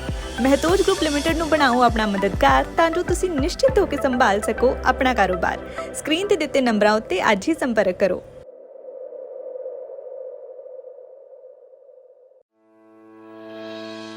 ਜਦੋਂ ਯੂਐਸ ਅਤੇ ਕੈਨੇਡਾ ਵਿਚਕਾਰ ਸਰਹੱਦ ਪਾਰ ਸ਼ਿਪਿੰਗ ਦੀ ਗੱਲ ਆਉਂਦੀ ਹੈ ਤਾਂ ਤੁਹਾਨੂੰ ਲੋੜ ਹੈ ਅਜਿਹੀ ਕੰਪਨੀ ਦੀ ਜਿਸ ਤੇ ਤੁਸੀਂ ਭਰੋਸਾ ਕਰ ਸਕੋ, ਜਿਸ ਕੋਲ ਕੰਮ ਨੂੰ ਸਹੀ ਢੰਗ ਨਾਲ ਕਰਨ ਦਾ ਅਨੁਭਵ, ਮੁਹਾਰਤ ਅਤੇ ਸਰੋਤ ਹੋਣ। ਤੁਹਾਨੂੰ ਲੋੜ ਹੈ ਫੋਰਟਰੈਕਸ ਦੀ। ਉੱਤਰੀ ਅਮਰੀਕਾ ਵਿੱਚ ਪ੍ਰਮੁੱਖ ਕ੍ਰਾਸ ਬਾਰਡਰ ਟਰੱਕਿੰਗ ਲਈ ਸਭ ਤੋਂ ਭਰੋਸੇਮੰਦ ਅਤੇ ਤਜਰਬੇਦਾਰ ਕੰਪਨੀ। ਸਤਿ ਸ਼੍ਰੀ ਅਕਾਲ ਜੀ, ਵੈਲਕਮ ਟੂ ਫੋਰਟਰੈਕਸ, ਤੁਹਾਡੀ ਆਪਣੀ ਨਾਰਥ ਅਮਰੀਕਾ ਵਾਈਡ ਕੰਪਨੀ। ਫੋਰਟਰੈਕਸ ਤੁਹਾਨੂੰ ਪ੍ਰੋਵਾਈਡ ਕਰਦੀ ਹੈ ਕੈਨੇਡਾ ਵਾਈਡ ਅਤੇ ਕ੍ਰਾਸ ਬਾਰਡਰ ਟਰਾਂਸਪੋਰਟ ਸਰਵਿਸਿਜ਼, ਜਿੱਥੇ ਕਿ ਡੈਡੀਕੇਟਿਡ ਰਨਸ ਕੈਲੀਫੋਰਨੀਆ ਤੇ ਟੈਕਸਸ ਦੇ ਨਾਲ ਕੈਨੇਡਾ ਵਾਈਡ ਫਲੈਕਸੀਬਲ ਵਰਕ ਵੀ ਪ੍ਰੋਵਾਈਡ ਕੀਤਾ ਜਾਂਦਾ ਹੈ। ਸਾਡੀ ਡਿਸਪੈਚ ਟੀਮ ਕੰਜ਼ਿਊਮਰ ਅਤੇ ਕਸਟਮਰ ਦੋਨਾਂ ਲਈ ਹੀ 24 ਆਵਰ ਕੰਮ ਕਰਦੀ ਹੈ ਅਤੇ ਇਸੇ ਦੇ ਨਾਲ ਹੀ 24 ਆਵਰ ਰੋਡ ਸਾਈਡ ਅਸਿਸਟੈਂਸ ਸਾਡੇ ਡਰਾਈਵਰ ਵੀਰਾਂ ਵਾਸਤੇ ਉਪਲਬਧ ਕੀਤੀ ਜਾਂਦੀ ਹੈ, ਜਿੱਥੇ ਕਿ ਯਾਰਡ ਦੇ ਵਿੱਚ ਹੀ ਤੁਹਾਨੂੰ ਸਕੇਲ, ਕ੍ਰਾਸ ਟਾਕ ਅਤੇ ਫਿਊਲ ਸਟੇਸ਼ਨ ਦੀਆਂ ਸਰਵਿਸਿਜ਼ ਪ੍ਰੋਵਾਈਡ ਕੀਤੀਆਂ ਜਾਂਦੀਆਂ ਹਨ। ਤੁਹਾਡਾ ਸਮਾਨ, ਪਿਆਰ ਤੇ ਵਿਸ਼ਵਾਸ ਕਿੰਨਾ ਜ਼ਿਆਦਾ ਕੀਮਤੀ ਹੈ, ਇਸ ਗੱਲ ਨੂੰ ਫੋਰਟਰੈਕਸ ਚੰਗੀ ਤਰ੍ਹਾਂ ਸਮਝਦਾ ਹੈ ਅਤੇ ਅਸੀਂ ਇਸ ਨੂੰ ਬਹੁਤ ਸਾਵਧਾਨੀ ਤੇ ਧਿਆਨ ਨਾਲ ਤੁਹਾਡੇ ਆਪਣਿਆਂ ਤੱਕ ਪਹੁੰਚਾਉਂਦੇ ਹਾਂ। ਸਾਡੀ ਆਧੁਨਿਕ ਟਰੈਕਿੰਗ ਟੈਕਨੋਲੋਜੀ ਦੀ ਮਦਦ ਨਾਲ ਤੁਸੀਂ ਆਪਣੀ ਸ਼ਿਪਮੈਂਟ ਨੂੰ ਟਰੈਕ ਕਰ ਸਕਦੇ ਹੋ। ਇਸ ਲਈ ਭਾਵੇਂ ਮੰਜ਼ਿਲ ਕਿੰਨੀ ਹੀ ਦੂਰ ਕਿਉਂ ਨਾ ਹੋਏ, ਫੋਰਟਰੈਕਸ ਤੁਹਾਡਾ ਪਿਆਰ ਤੁਹਾਡੇ ਆਪਣਿਆਂ ਤੱਕ ਪਹੁੰਚਾਉਣ ਲਈ ਹੈ ਹਮੇਸ਼ਾ ਤਿਆਰ। ਅੱਜ ਹੀ ਸਾਡੀ ਡਰਾਈਵਰਾਂ, ਵੇਅਰਹਾਊਸਾਂ ਅਤੇ ਲੌਜਿਸਟਿਕ ਮਾਹਿਰਾਂ ਦੇ ਵਿਆਪਕ ਨੈਟਵਰਕ ਨਾਲ ਜੁੜੋ ਤੇ ਆਪਣੇ ਕਾਰੋਬਾਰ ਨੂੰ ਉਚੇਰੇ ਪੱਧਰ ਤੇ ਲੈ ਜਾਓ। ਫੋਰਟਰੈਕਸ ਤੁਹਾਡਾ ਭਰੋਸਾ ਹਮੇਸ਼ਾ ਬਰਕਰਾਰ ਰੱਖਦੀ ਆਈ ਹੈ ਤੇ ਹਮੇਸ਼ਾ ਰੱਖੇਗੀ। ਹੋਰ ਜਾਣਨ ਲਈ ਅੱਜ ਹੀ ਸਾਡੇ ਨਾਲ ਸੰਪਰਕ ਕਰੋ।